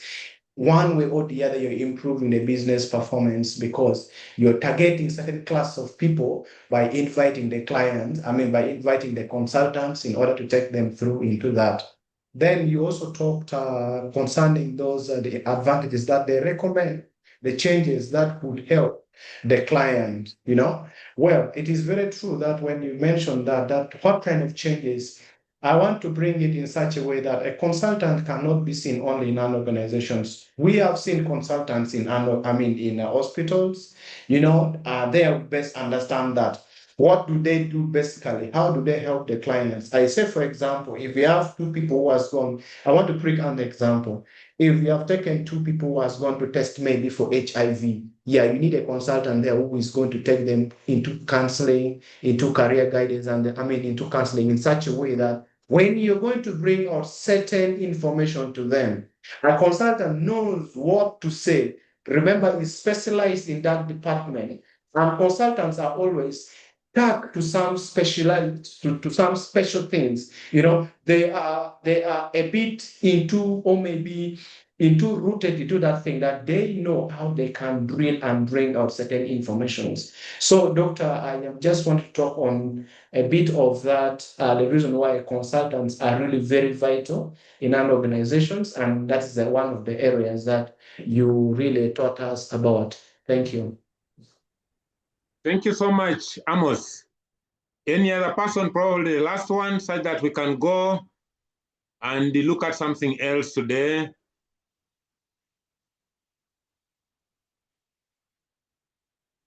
Yeah, somebody could talk about consulting in the public sector. We discussed about this, and we said consulting in the public sector is very, very much challenging. And we gave a number of things that makes it very challenging. Colleagues, now we are talking about, practical issues. Practical issues. And sometimes when we talk about practical issues, we may not actually disassociate it from the theory. Because consulting in public sector is very much challenging. Why? Because the public sector environment is changing. That is very important. And the public sector has stringent rules. You cannot do anything when you're in public and you think you can go scot-free. People will talk about it. It will bring them your name down, and sometimes it can take it up, and sometimes maybe people even lose their jobs because people will begin investigating. And for instance, I will tell you this. At one point in time, they called me in our office. Sometimes I like giving examples about myself where they wanted a senior orthodontist to be able to help some police officers who had issues of teeth, especially when the teeth are malaligned or when they are missing them, and they want a tooth to be maybe designed and be able to get a denture or something. Now, what happened is that they looked around in the force, and I was the only dentist in the entire force. Now we are two. Now, when it came to dental laboratory technology, they said, but we needed somebody to help us in this area. Who could this person be? It is still the same to Dr. Tukey. So they said, no, but we can't use him because he's part of us. Then somebody said, no, there is no way we can deny him work. Let him help us get us what I would call a quotation, so that when people are going out there, they know the ideal quotation about this product. I want to let you know, when I wrote a quotation, somebody thought the quotation I was writing was for patients to come to my clinic.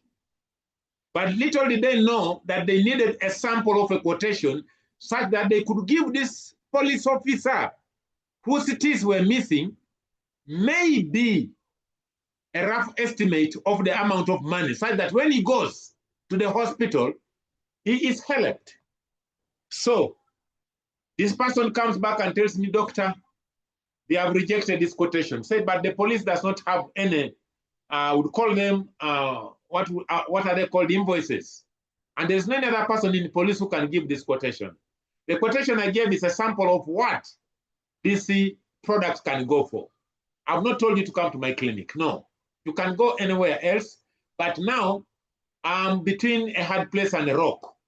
You then don't have money to pay me. So how would you think you can help? You can pay this? Because the quotation I gave was about 50 million shillings. And I said, you are missing. The guy was missing around the 10 teeth. And each tooth, ideally, was supposed to be 1 million shillings. But again, there was a lot of other work that was supposed to have been done. Now, I said, this is what's supposed to be. But you cannot imagine, I'm being consulted in a public sector. And now you cannot imagine, because I'm on the payroll of the Uganda government, and I'm a policeman, I'm not supposed to make this kind of quotation. But they had no choice. Why? Because they are not having any other person who can give them the limelight on what could be when you move out there. So the person who saves me is my director, and says no. He has given us the invoice. This invoice can be used for us to estimate the prices out there. But even then, when we realize these prices are higher than this, we can still ask him to treat the patient, and we're able to pay him. This is outside what he does for the government. So please, this is not a salary. So you can now see the public sector, how stringent the rules are. I'm just giving you that one as one of them. But you can also realize that the public sector is subject to public scrutiny. You know it very well. I think the hottest issue that has been is because of a car. One of the public officers has just maybe imported.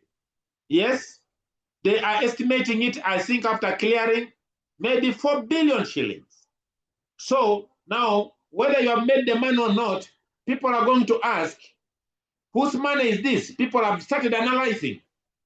Whose money is it? Then they begin comparing what else you have. Even if you have used your own money, they say, no, this is wrong. How can somebody bring such a car? And this is what is, I would call it the hottest news people are talking about. Today, that's what they are talking about. Why? Because it's a public sector. It is subject to public scrutiny. Somebody was analyzing the generator in her home is worth 2 billion shillings.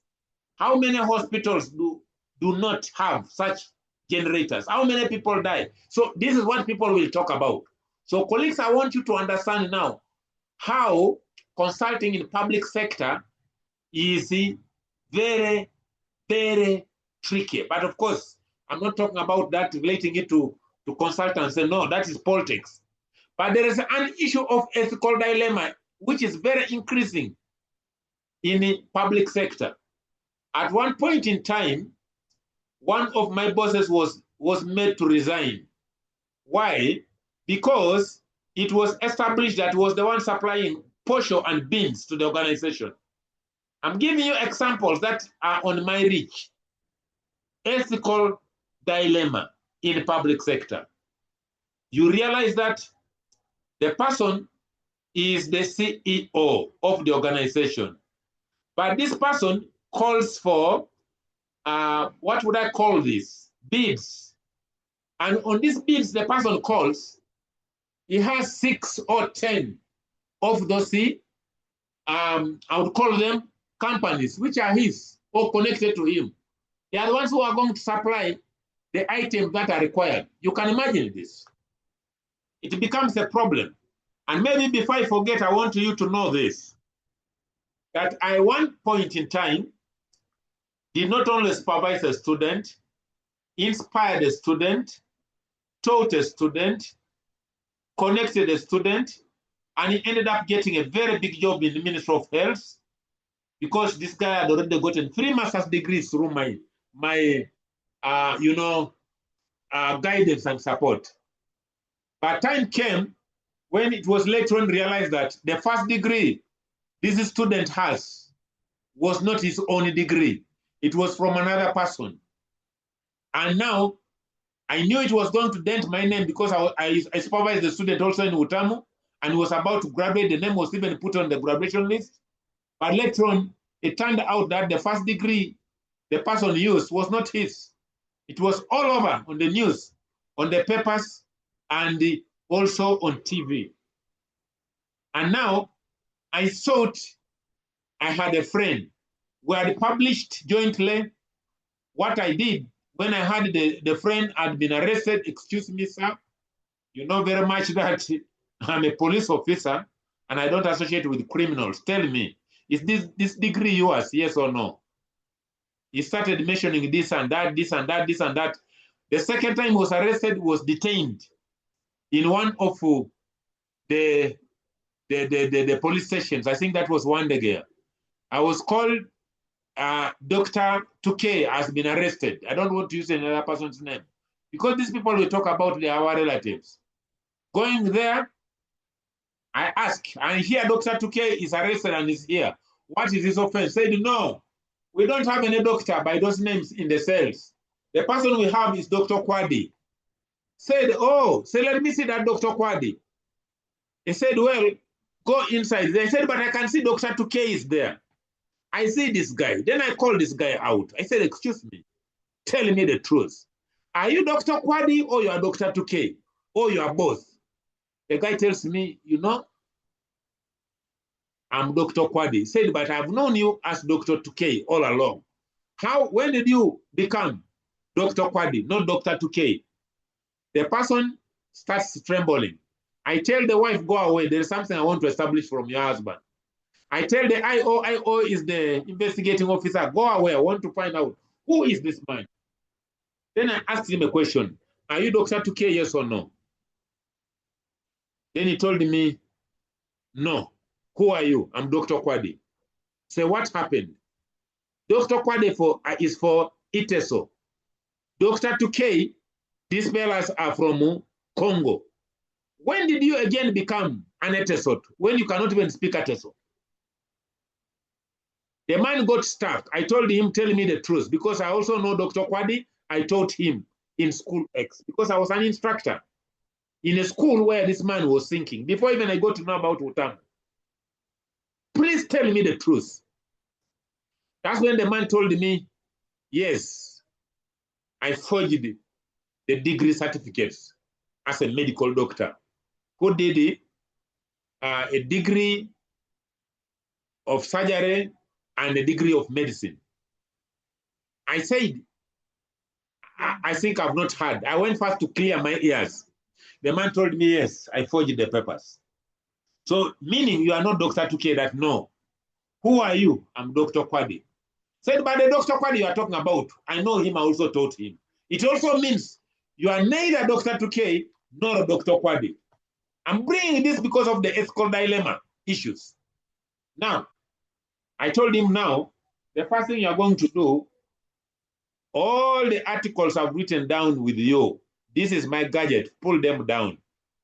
Because I didn't know all along I've been dealing with a criminal. But one thing I'm requesting you to do for me now, don't tell these people that you are Dr. Kwadi. Continue telling them that you are Dr. Tukey. Now I know the truth. Then you sort it out from court. But you're not going to graduate from Utamu, not this academic year, until you sort out your mess. And that was it. That was which year? 2025 November was last year. No, 2024 November. He couldn't graduate because he had been arrested, I think, in October. He had already submitted his dissertation. I have it here. So I held it. I said, no, ethical issues, no. My signature, no, not on this one. By the way, that's me. I want you people to understand. So I may not be able to complete the story. I want to stop it at this. But going forward, the guy was given a bail and is now out, but is ashamed even to meet me. But later on, it was even established that he had not gone beyond S3. I think he stopped in S2.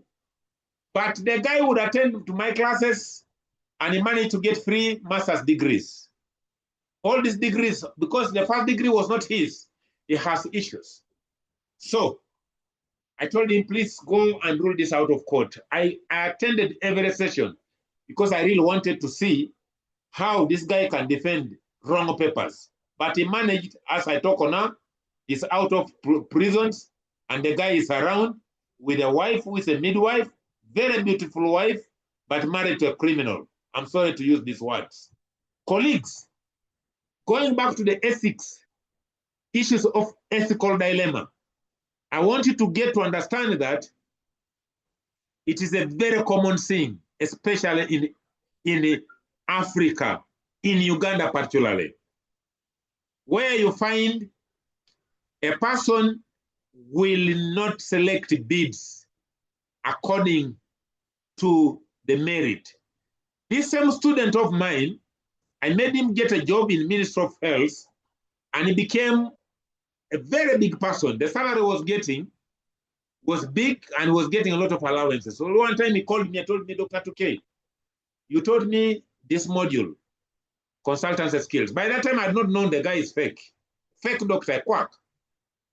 I'm the one who got for him the job. I'm the one who connected him and he got that job and he started even working.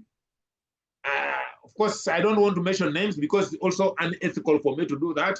But I know some of you could have known this guy because he was on social media and on papers and also on the NTV. They say NTV investigate. Is it NBS? NBS investigates. He employed one of the nurses who completely killed him. She came putting on, do I call them gargle suspects with the cameras in it. And you know, I don't know whether you monitored. 3 of my mechanics came here, but I didn't know one. And these guys are from police. And I said, who is this guy? I don't know him. This is me, by the way. Then they say, no, he's also a son of a policeman. That's when I relax. But now you employ a lady whom you do not understand in your clinic. Then you are a quack and you start operating. And the lady knows everything about your operation. And she recorded everything. And she's the one who killed him. But let's leave this alone. I want to connect the dots. Where is the ethical dilemma? In what I met with this gentleman. He's a man, not a woman, and a doctor with very many masters, just like me, because he was following me. I'm his mentor. But I don't mentor criminals. No, I don't. And I told him, my brother, you first keep a distance until you solve your issues, especially after telling me the truth. But I'll support you. We can even get you a lawyer. But we can only delay this case, but you'll never win it. The guy does not even have a national ID, by the way. So he's not a Ugandan, but he had a passport. How he got it, nobody knows. But the guy is a Ugandan. And what hurts me, the guy is married to a very beautiful woman, very beautiful wife. They were my clients. And what hurts me more, I gave him mothers whom he was operating in his clinic and successfully. And these are wives of police officers, including some of my relatives. But I didn't know I was dealing with a quack. Colleagues, this gentleman offered me about 50 million shillings if I was able to go and do some training. Just imagine a training. But what would I call it? The deal was that we divide the money into two halves, such that he can take 25 million and also take 25 million. I said, just one training like this, M&E, and you want me to take 50 million for what? I started raising my eyebrows. I told him, my friend, Dr. 2K, I have struggled as a policeman. The part-time jobs I have are in teaching. I have taught you in different institutions. I don't think whether this is a good deal. Tell me something about it. He told me that's the problem with you, Teso. You don't want to get rich. I told him, no, I'm already a successful man. I'm not waiting to get rich by pocket. I'm already rich the fact that I'm alive. I don't want this money. 6 months down on the road is when I was told this guy has been arrested and is in the prisons, I mean in the police. By that time, my contract with Utamu had expired. So I'd gotten a job in the KIU, and I was the acting principal of College of Economics and Management. I was also director of e-learning, and I was getting 2 salaries. Director e-learning, and then I only had Nigerians. Then acting principal, College of Economics and Management. I had a number of heads of department, including directors. So mine was only to go to the office and ask for reports. E-learning, the Nigerians were doing it. Now, this guy comes to my office and said, Doctor, if you left Utama, I said, no, my contract with them has expired. Until they renew, I'm supposed to be here. So I enjoyed the course, some little bit of money there, and I think I was happy. But when that guy came and told me a story, when I was a principal, I told him, excuse me, my brother, for now, I think you move out because I might be tempted to call the police. No, I can't believe you have been doing this. I've given you very many women to operate. Kube your quack. Why? That's when that guy saw me changing. I told him, I have forgiven you. Sorry for raising my temper. But at least you should have done something better. Don't operate people when you never went through any medical school. But I also told him the money he had brought for this specific issue, I didn't want it. And I've not been able to teach anybody. So take your money away. This is point number 4, consulting in public sector. And I told him, I've given you my CV and I know you have gotten money. And many people have used my CV for getting a lot of money. Why? Because I'm being tied. I'm in the forces. The only thing I can do outside the police is be in the class and teach. I can't begin going to do these things. I told him, my brother, I cannot. And I was meant to go to West Nile. And I know how far West Nile is. There's no place I don't know in this country because I'm in charge of research, innovation, and policy unit in the Uganda Police Force. So I know everywhere because I've disseminated the health policy. So I told him, no, I know that place is remote and I don't want to come there and have issues. So no, but I can tell some of these guys to come to Kampala. I told him, no, if the training is supposed to be in West Nile, let's have it there. But I need proper, clear paperwork, which never came through.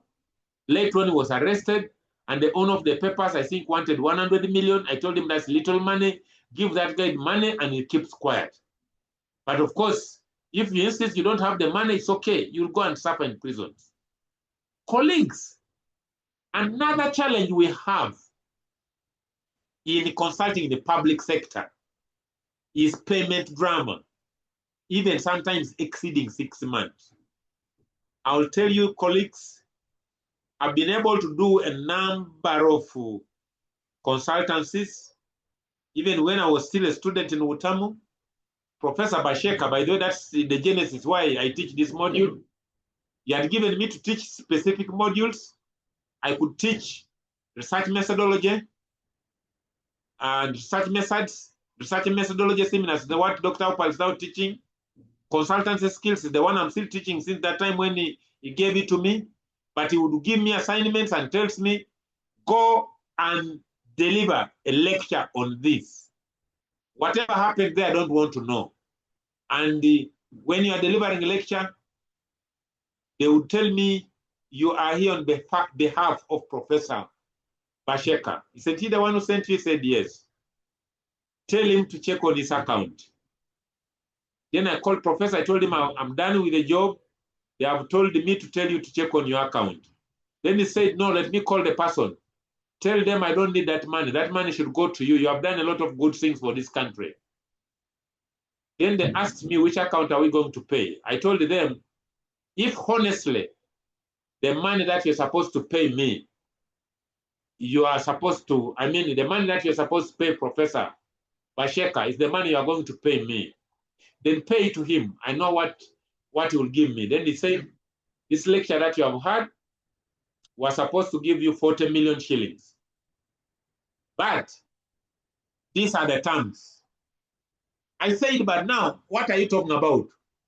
If there are terms and conditions, then I'm not ready to do this. Duku, you wanted to say something. I thought I was still explaining. Isaac, go for it.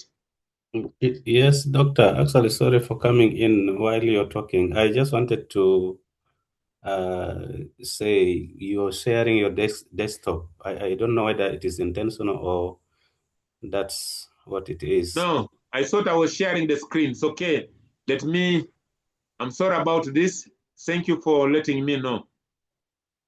Let me know if now I'm sharing the right thing. Duku, Yes, is that Doctor. right now? Yes. Yes, Doctor. I'm sorry about the desktop that I shared. I hope you have not seen people's marks. I don't know. Sorry about it. It is not intentional, but sometimes when we are sharing these things, you end up having something without knowing that you have shared wrongly. I'm sorry about it. Is this on presentation mode? Yes, Doctor. Okay, colleagues, I'm looking at consulting in public sector. I mentioned something about the public sector environment being changing, but also I said the public sector has stringent rules. Then the public sector is subject to public scrutiny. Now I'm on the issues of the payment drama, even exceeding 6 months. I've already explained the issues of the ESCOL dilemma. But you have these slides, colleagues. I hope it's okay for me just to explain. It's okay. Can I move on? Yes, please. Okay. Now, I was still telling you issues about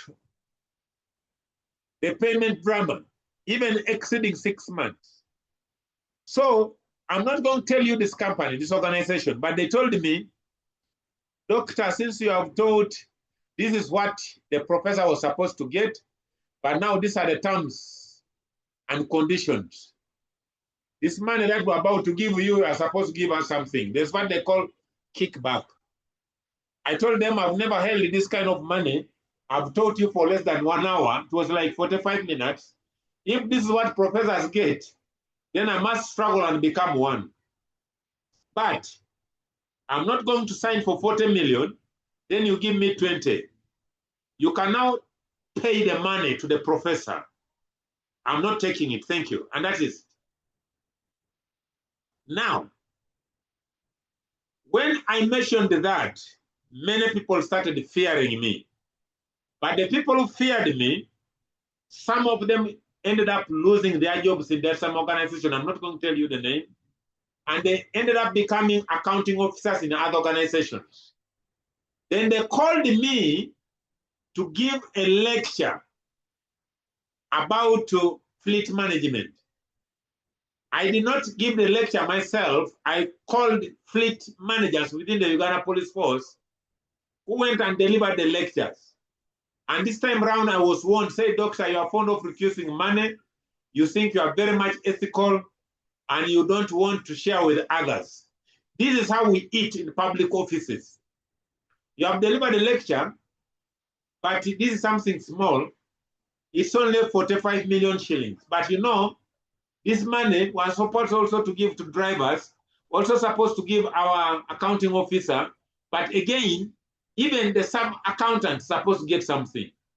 So out of this money, you are going to take 10 million and you are going to leave 35 behind. I walked away. I told them, I don't want to be accountable on this. If you find you are in your senses, send me what belongs to me. Get another person, forge their signatures that they taught. Then you give me what's due to me. 45 minutes, even a million is enough. Thank you. And that is it. And the person started fearing me because I was also teaching human resource management in another university, not in Utamu. HR, I think I've just started teaching last year. After Utamu, I think reading through my CV and realized that I have 2 degrees in human resource management. So I only told this gentleman one thing. A right thing is a right thing, even if nobody does it. A wrong thing is a wrong thing, even if every other person does it. I entered my old car and drove away. That man, each time he meets me, he fears me and told me, Doctor, I've feared you. They didn't give me that money. I told him, no, it's okay, take the money. But hardly 2 months, the CEO of that company died. He died, and I think some 2 or 3 people were sacked, not through me, no? Don't think I'm a problem, no? They had their own issues. I think these are corrupt guys who really like to do what they do. But the point I wanted to bring in the payment drama, even exceeding 6 months, is about you doing a job and nobody pays you. And yet the Quran talks about paying people before their sweat dries. The Bible speaks about the same. And I keep telling my engineers, I'm doing some small projects. I'm actually doing an apiary. Apiary is a home of bees. I'm a beekeeper. I bought some beehives and I've been slowly extending them. I have now about 1,000 of them. So, but I've installed the cameras. So whenever I sit anywhere, I have a gadget. I want to see what time these guys report on duty. So today my engineer reports at 10 and I call through the camera. I don't use the phone for calling. And all what I told the guys who are on the site, I pay you money on a weekly basis. You don't do any work. All what you come is to gossip. Those cameras, for some of you know, CCTV cameras, you can listen to any nonsense people talk. Any nonsense they talk, you will hear. So these guys were just there talking about their girlfriends, talking about their wives. They are not doing my work. Then I intervened and I said, hey, it is 10 o'clock. This morning, you have not done anything. And today, I pay these guys 20,000 shillings per day. And at the end of every week, everybody matches with 20,000. I mean, 20,000 times the 60 days, because they don't work on Sunday. That's 120,000. In the village, in Kasoka, where I come from. But some of these guys will tell you, when we go and work, they even take months without paying us. They are organizations where you can go and do your work and they don't pay you. That's what I'm talking about. Colleagues, point number 6 is conflict of interest issues. That's people professionalism. You are a manager, you are a CEO, but you want to be the accounting officer. You are the one bringing your own relatives to work for you, no nepotism. But again, the companies that are coming to work are your own companies, your relatives. I have a daughter. She's my third born. She has a PhD in machine learning and artificial intelligence from Ireland, Dublin, to be specific. This young lady comes back to Uganda. She's a very good friend of Professor Barrier. And sometimes when she gets issues, I think she gets some issues and says, oh, Professor has taken long without calling me. Then I say, Professor is there, he's sending greetings. I don't share issues concerning with the university, even when sometimes I have challenges. Say, but Daddy, how much does he pay you? Say, no, that's not your issue. I'm only there to render service. This young lady tells me one day and tells me that there is something I need to hear from you. I don't know whether it's okay. This boyfriend of mine, his salary is only 1.5 million shillings. But he is working for this organization. I don't want to mention the organization. And this organization that he's working for, he has created another company which is supplying the same organization where he's employed. Is it ethical? I said, no, that's very unethical. That's what we call conflict of interest. I said, Daddy, what do I have to tell him? Then I told her, tell him to distance himself from that company. But he's a blue-eyed boy of the employer. Said it's okay, but it's not professional. Said that now what will happen?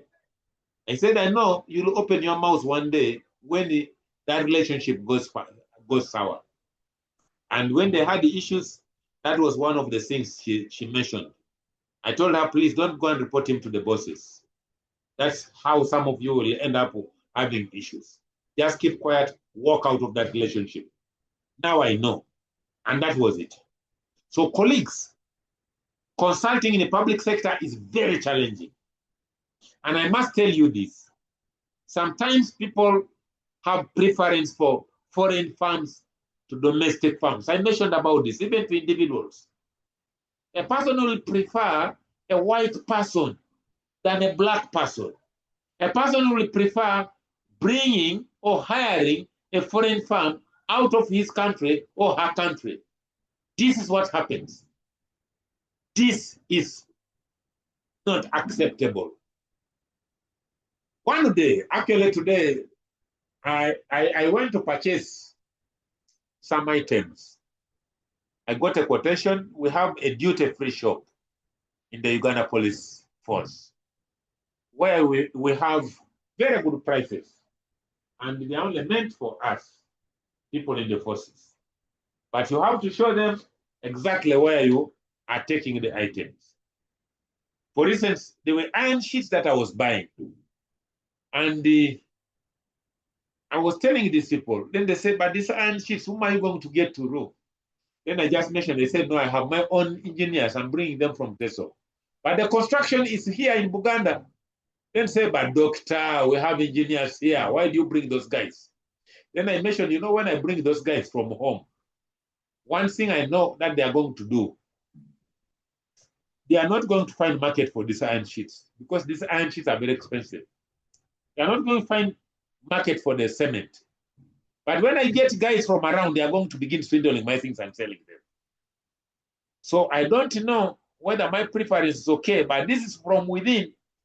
But it's always good to use domestic persons.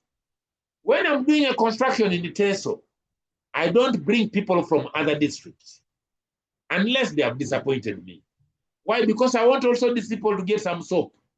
But again, because they are lazy, they come and begin discussing about their girlfriends. I throw them away, I bring guys from other districts. So it is very challenging in the public sector because people do not prefer individuals or firms which are domestic. They prefer foreign ones. This is what we say.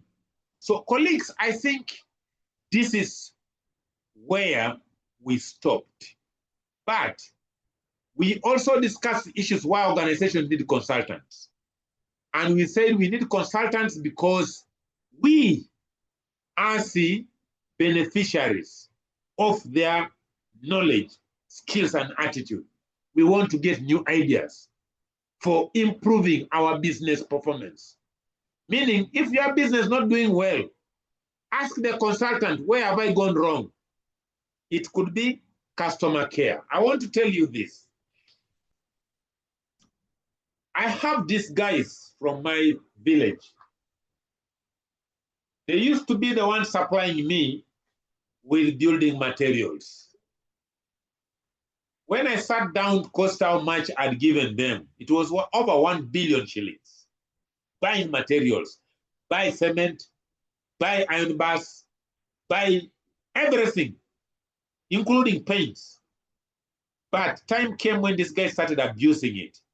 They could connive with my relatives and they supply air and nothing is supplied at the site.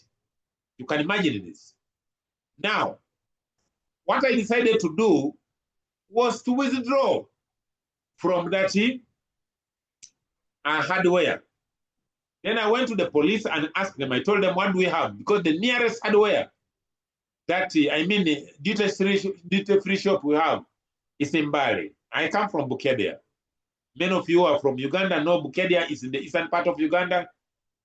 It is a district purely that was cut from Kumi, and that is where the Right Honorable Speaker of Parliament, outgone, comes from. I know when I mention about the Speaker of Parliament, you will get to know, because it's a very big post. She's number 3 in the government. She was number 3 in the government, because now they are swearing in, starting yesterday, members of Parliament. Today, tomorrow, they are finishing. After that, they are going to begin electing a new speaker. Then, of course, we pray hard that she gets back to that office. That's our prayer, because we really need her to be there, such that we can have district number 3 still in Bukedia. District number 2 is in Katakui. That's also in Teso. But I just wanted to bring this to refresh your memories about what is going on in the in the politics of the Republic of Uganda. I'm not one. But the point I wanted to bring out here is that this guy, after I had withdrawn, because I was the biggest buyer, you could sell me cement at 35,000. Cement in the Uganda police duty-free shop is 27,000. Today I bought 150 bags. But I'm taking them for my site within Kampala. But people are selling cement at 35,000. Now, when I withdrew, this guy started bad-mouthing me. When he started bad-mouthing me, people say, you guy, that man has supported you. You should not bad-mouth him. And because he has bad-mouthed me, most of the people, my cousins, my brothers, whom I had been recommending, I told them, no, what do you want to construct that this? What do you want exactly? I can buy them from the police, because this quarter I've not exhausted my share. And that's what I would do. Colleagues, I want us to understand that consultants can improve on your business performance. Now, this guy was almost closing because his business is doing bad. Now he needs a consultant. Maybe some of you can go and help him. Colleagues, I also mentioned this, that we need consultants as organizations or individuals to tap on the consultants' number of clients, familiar with a wide variety of business models within their field of specialization. What do I mean? If a consultant interacts with you, you will be able to access these brains. And these clients will become your clients. I have sons. I'm a dentist, a trained dentist, as well as a trained dental laboratory technologist. What brings food on my table majorly is dentistry. Teaching is a passion. And I have these students that I got for scholarships, that I mentored, and weekends. Sometimes I tell them, you know what, I have a very big workload, especially when this module was also put on a Sunday. And this module does not require me to rush. That's why I'm having it and taking my own pace. I believe we're appreciating that we don't need to rush as consultants. Now, these guys, as they work on my clients, they get their contacts. And sometimes they do it slickly. I said, no, get the contact of that guy. He's my son. And said, Daddy, 2 days ago, that lady called me and told me that I'm a good dentist. He's asking if she can come to where I am instead of coming to Ovino, since it's far. I said, it's okay.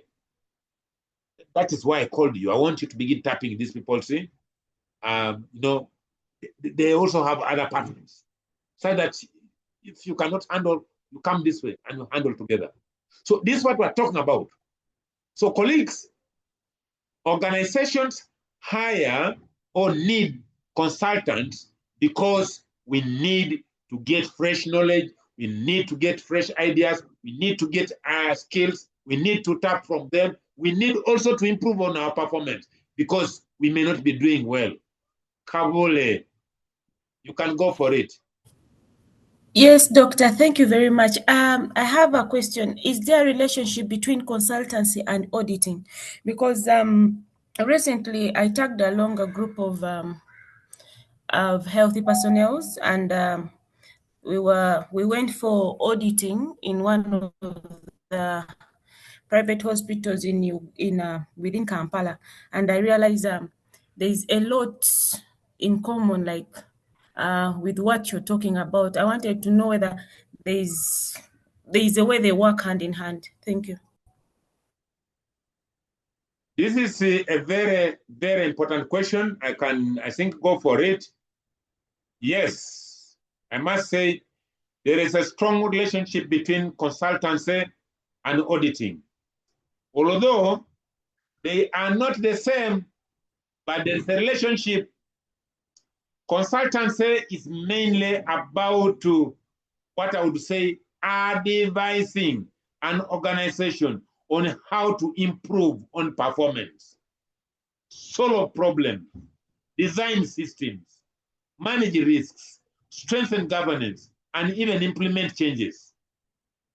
Auditing, on the other hand, is mainly about what I would call interdependently examining records, systems, processes, controls, or even performance in order to determine whether they are accurate, compliant, effective, or even reliable.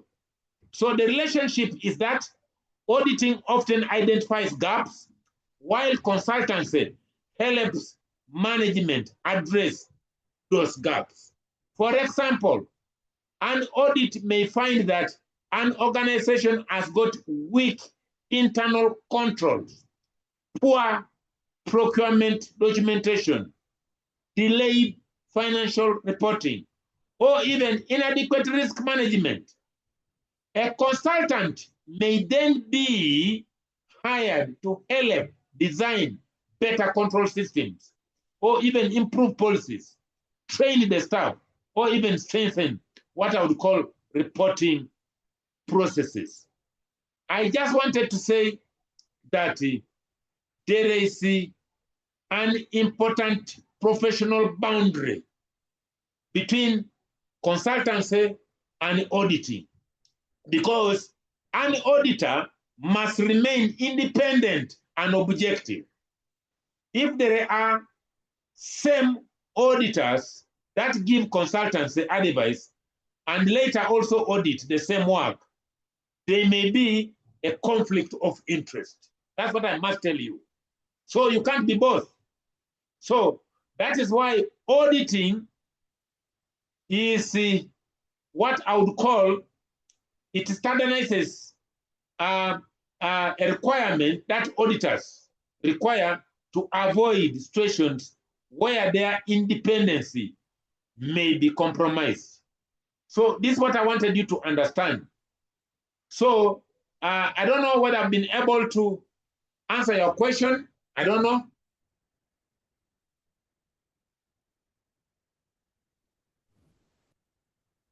Can you hear me? Yes, Doctor, you have. Yeah, so consultancy and auditing are related because both support better governance. They support accountability, they support efficiency, and also institutional performance. But I want you to understand that the difference is that auditing asks, are things being done correctly? While consultancy asks, how can things be done better? Thank you so much for asking this question. And colleagues, whenever you have something that bangs, you let it come. This consultancy, I don't normally say, I finished teaching, then you ask questions. This can be interactive, why not? So colleagues, I wanted to say that there are what I would call advantages of using consultants. And these are basically to circumvent an organization's internal politics. What do I mean? Organizations have got internal politics everywhere. Even in UTAM, we have internal politics. Even in police where I work, we have internal politics. When I was appointed to be the HR of Police Health Services, somebody told me, "Doctor, are you going to manage?" I said, "What's the problem?" He said, "People work in cliques. Which clique are you going for?" I said, "I'm an HR. I'm supposed to do right things. I will not go by cliques." So when you look at me here, don't look at me as a threat. And that was it. So politics everywhere, every organization, even in UTAM. So when you bring in a consultant, it comes to circumvent an organization internal politics by being a change agent, because change management is often a gut-wrenching kind of process for a client's company. And you realize that in internal politics, I want you to note this, that each function in the company has its own vested interests to protect, which can lead to stubborn resistance against change. That's why we actually hire consultants from outside. Colleagues, I want us to move and get to understand this better, that there are what I call facts. And the fact that consultants are smart people. The consulting industry regularly draws the top minds in the business into its ranks. This is very important for us to understand. Why am I saying this? The moment you become a consultant, know that you are going to be a smart person. Know that you are not going to be accepting to be driven by small tokens, to be driven by politics inside. I've received the money not once, not twice. And people say, "But what kind of car is he driving?" When they check, a very old Prado, I'm driving a UAN 518K. I was awarded a new number plate. I've not picked it. When I went there and those officers started getting corrupt, I drove away and left. Then somebody said, "Do you know who that guy is?" Then the police officer told them, "That guy is our boss, but it's a down-to-us guy, but well principled. You have interrogated the guy, he has decided to go. You wanted money from him, the man has already paid. I paid, for heaven's sake, a lot of money for that specific registration number plate, 700,000. When a number plate is supposed to be 150,000. The lady who told me to pay that money was an agent. And then they started asking me, "Why did you pay all that money?" I said, "No, I needed this number plate. But since you are saying, no, it's okay, let this other number plate come. I will get a new number plate when there is new government, which was sworn in on their 12th. So now I think when this guy services my car tomorrow, I'll drive on Monday and go and get a new number plate." But when these guys came to begin peeping at my number plate, they realized it was an old Prado. All those guys in that organization were driving cars of blue number plates. You know what it means. These are cars of an organization, and they are NGO cars. And you know these guys have given a lot of money. So when I refused this money, they started talking a lot of things. But I want you to understand that a consultant must be smart. Let nobody not use you as an accountability. You bring 45 million shillings and you want to give me 10. Where is the 35 going? Why would you think I can take such money? Then you say that I came and trained for how many weeks? No, I will not do that. And where they want you to sign, there is a blank space somewhere where they're going to put an activity that they went to Khartoum, they went to Juba, they went to Egypt, they went to Cairo, and that's where they did the training from. You are using me to get money. No. Colleagues, I'm talking to you as the consultants. So we are saying these facts that you ought to understand, that the fact that you people are smart, whether you are looking for an innovative solution or a thorough analysis, chances are that you will find every expert, what I would say, you'll find every expert you would need from a consulting firm. That's what you ought to understand. This is very important, and we ought to understand this very well. Colleagues, I don't know whether I'm communicating. I mentioned this the other time, and this is what I wanted to do, because we took a little bit of time solving the problem of conflicts, and I wanted to counsel you people so that you don't begin having. Yes, please. You can go for it. Yes, I have some sharing with you, doctors. Yes, please. I have go for always it. sectors, you find, especially during auditing period, the finance persons are always fidgeting on what they've done. And if they're going close to the auditors, but that seems to be unethical. What do you say about that? Thank you. You ask the question again, because I've not understood it well. I'm saying time and again, you find in the private sector, especially, you find, especially during auditing period, the finance department persons, you find them really fidgeting for what they've done over a period of time. And to my surprise, sometimes you see them moving very close to the auditors. And that seems to be unethical. And what can you really advise us as the consultants? Thank you. Thank you so much. My brother, let me tell you, for you to get ethical persons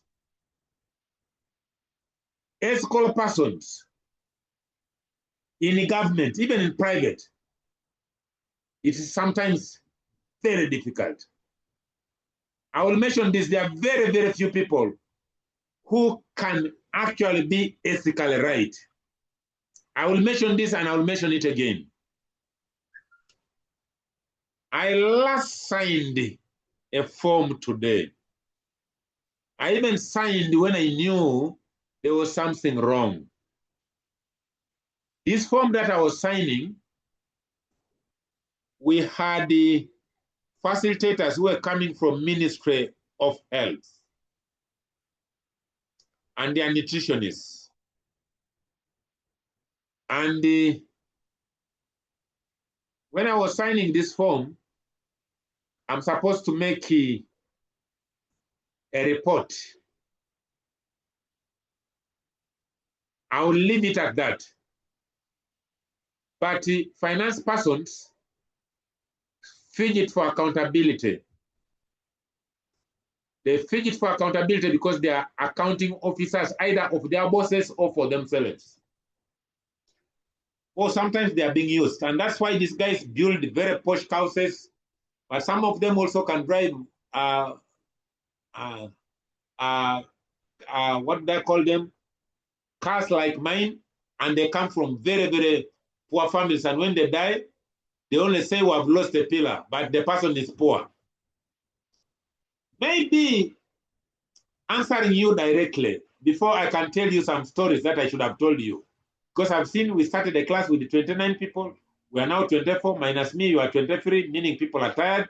So I might have to stop at exactly 10 if you can. I don't know whether you can be patient with me. Colleagues, let me ask that question, because it is 2142 hours. Can you give me 17 minutes and I conclude this class? I don't know. What do you think? It's okay, doctor. From my side, I'm fine. Okay, how about the rest of the members? Is it okay? It's okay, doctor. Okay.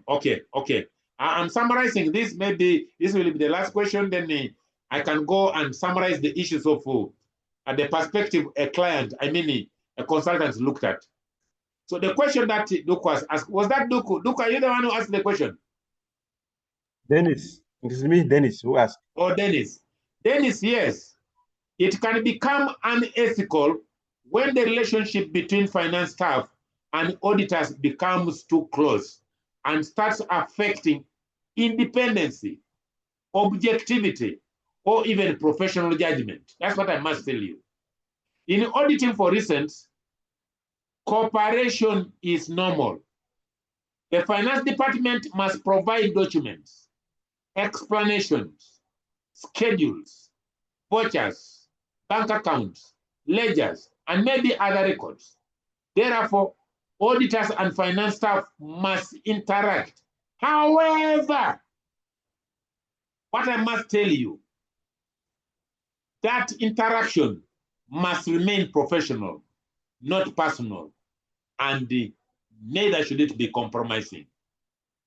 The danger, Dennis, is that what we call a familiarity becomes a threat.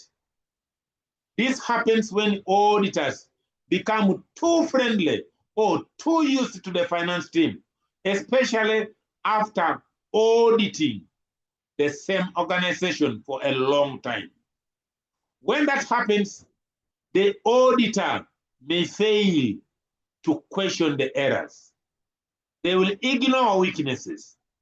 They will soften findings or even avoid reporting serious issues because of friendship or personal kind of closeness. It may also create suspicion that the finance department is trying to influence the auditors. For example, Dennis and the rest of the colleagues on the call, giving auditors gifts, meals, transport money, favors, entertainment, or even private arrangements can compromise the audit process. Even when there is no corruption, the appearance of closeness can damage trust.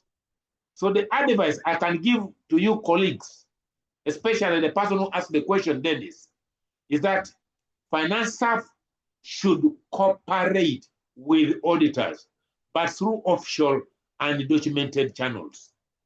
Audit queries should be answered formally. Meetings should be official. Sensitive discussions should involve supervisors or members of the audit committee.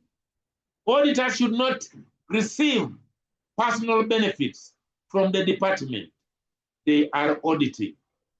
Management should also ensure auditor independence by using an audit committee, rotating auditors after some time, reviewing audit quantity and also qualities must be done, and also preventing auditors from becoming too dependent on one department. So, colleagues, the professional answer is that auditors and finance staff must work together, but they must not become too close. Cooperation is acceptable. Compromise becomes unethical. The auditor must remain independent, objective, and willing to report the truth, even when the findings are uncomfortable. This is what you ought to understand. So, colleagues, I don't know whether I've answered you. Dennis, have I answered you?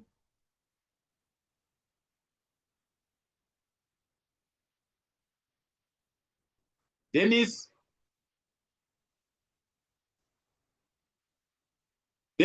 Also, I don't know whether I'm still heard. Have I answered your question? yes, doctor, you've answered. Yeah, thank you so much. I sent some follow-up question in the chat. Thank you. Okay. What's the follow-up question? I'm not able, because I'm sharing this, I'm not able to see in the chat. I'm sharing a full screen. What is the follow-up question? The follow-up is about what is the recommended number of years for an auditor to be working to audit a particular organization? Is it 5 years, 10 years to avoid conflict of interest? Thank you. That is the recommended time for auditors in an organization. Yes, please. Recommended time frame for maybe carrying out the auditing assignment for a given organization or company. Oh, so that's a very good question. Colleagues who are still within this area, because this is about finance, we really need to understand this. Because see, when you get used to auditors, you can easily corrupt them. But what I must say here that, yeah, the recommended time may not be specific. But for an auditor to stay on the same organization should not be too long a time, because long association creates a familiarity threat. So I want to say that it therefore means that, you know, a good professional recommendation that I could maybe give for, let's start with the internal auditors. You know, they may remain in the organization because they are employees. You will not remove them because they are auditors, but they should be rotated across departments or audit areas, at least after every 2 or 3 years, where possible. So this will reduce what we call over familiarity with one department. So you rotate them if they are internal auditors. But again, for the external auditors, I'm told the audit firm may serve for several years, depending on the law and maybe the company policy, but the lead auditor partner should normally be rotated also, maybe after about 5 years, for maybe a high-risk public interest entities. But this is because, you know, international ethics guidelines, they recognize the long association with an audit client, which normally creates what we call familiarity or self, you know, interest rates. So this will depend. But for ordinary private companies, maybe practically, you know, a practical approach is to review maybe external audit relationship. Maybe this could do maybe after a very 3 or 5 years, depending on really the organization. But we are being told that there's what they call cooling off period. You know, you're asking me questions. I have auditors in my family. Some of them are professors. You could have read about Professor Omonik Joseph. He's one of those ethical persons. He used to work in MOBS. I don't know whether you guys know him. He left MOBS and went to America and did a program there. And he came with his PhD in accounting and finance. He taught the persons like Dr. Joseph Lubega. I call him CPA Kenya, CPA Uganda, CPA Australia. We miss him. He's a colleague and we keep on interacting every day. And one of the issues that he made him to leave, if you must know, was issues to do with compromise. He had been told to create marks for a student and he refused. And when he asked some of us, I told him that's unethical, don't do that. And he opted to resign. Some of you want to know some of these facts. He opted to resign. So these are issues of ethics. And when we are here, I'm not talking to students, I'm talking to consultants. So I don't expect this to come out from anywhere, but I want you to understand it. So I have a brother who is actually the financial controller of one of the universities. To be specific, he is in KwaZulu-Natal, University is in South Africa. That guy will tell you, my brother, I know you interact with a number of people. One thing I don't want you to do is to compromise our standards. Professor Monuk, when he was in Makerere University, he resigned because of issues that he was forced to do. He was in one of the colleges. It was actually the principal College of Economics and Management. And he said, some of these audit-related things are the ones that made him leave. He's now in America. I don't know whether I've been able to answer you, but of course, when you ask a question, I'm supposed to go further and explain so that you can understand that ethical issues are many, especially in issues to do with auditing. I happen to have a father-in-law of one of my daughters. He's late now. That gentleman was working with the Auditor General's office. He died in 2025. I think 2024 December. May his soul rest in eternal peace. Was it December? No, he died in 2025. In the should have been 2024. August 2024. That gentleman told me one time, he told me, Doctor, I love the way you do things. He could sometimes invite me to go to his home in Tinda. Then he would tell me, you see what I have? I've gotten this from my sweat. I'm an auditor. It was called a lupot. the late Olupot, Imario, that's the name. For some of you come from Uganda, you can Google his name.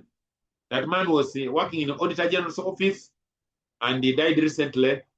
But recently, when he had a problem, before he died, he told me, my son, I told him, I'm not your son, we are brothers, much as I'm younger than you. Because he's a man in his 80s, I'm in my 50s, I respected him as a father. And was giving me issues of ethics and told me I've been an auditor for very many years and I'm now retired. But that guy was getting money. His gratuity alone, I think, was getting something like 15 million. Not gratuity, but a pension. Remember, he retired some time back. But he has a lot of assets. But he told me he would have been one of the multi-billionaires in the country. But he chose not to. And he said he also survived, even sometimes when he was being threatened. So, issues of auditors, my brothers who are here, if you have brothers and sisters, I will tell you one thing that Professor Monuk told the student when he was teaching finance and accounting. Actually, Dr. Lubega Joseph, CPA Kenya, CPA Uganda, CPA Australia, told me this, that one student asked him a question, and he said, Professor, you have taught us this. He was not a professor then. He was not even a doctor. He was just a master's guy, but very good. You have taught us how to manage people's finances, but you have not taught us how to change figures in order to make money. Can you please tell us how that can be done? Yes? So somebody was asking.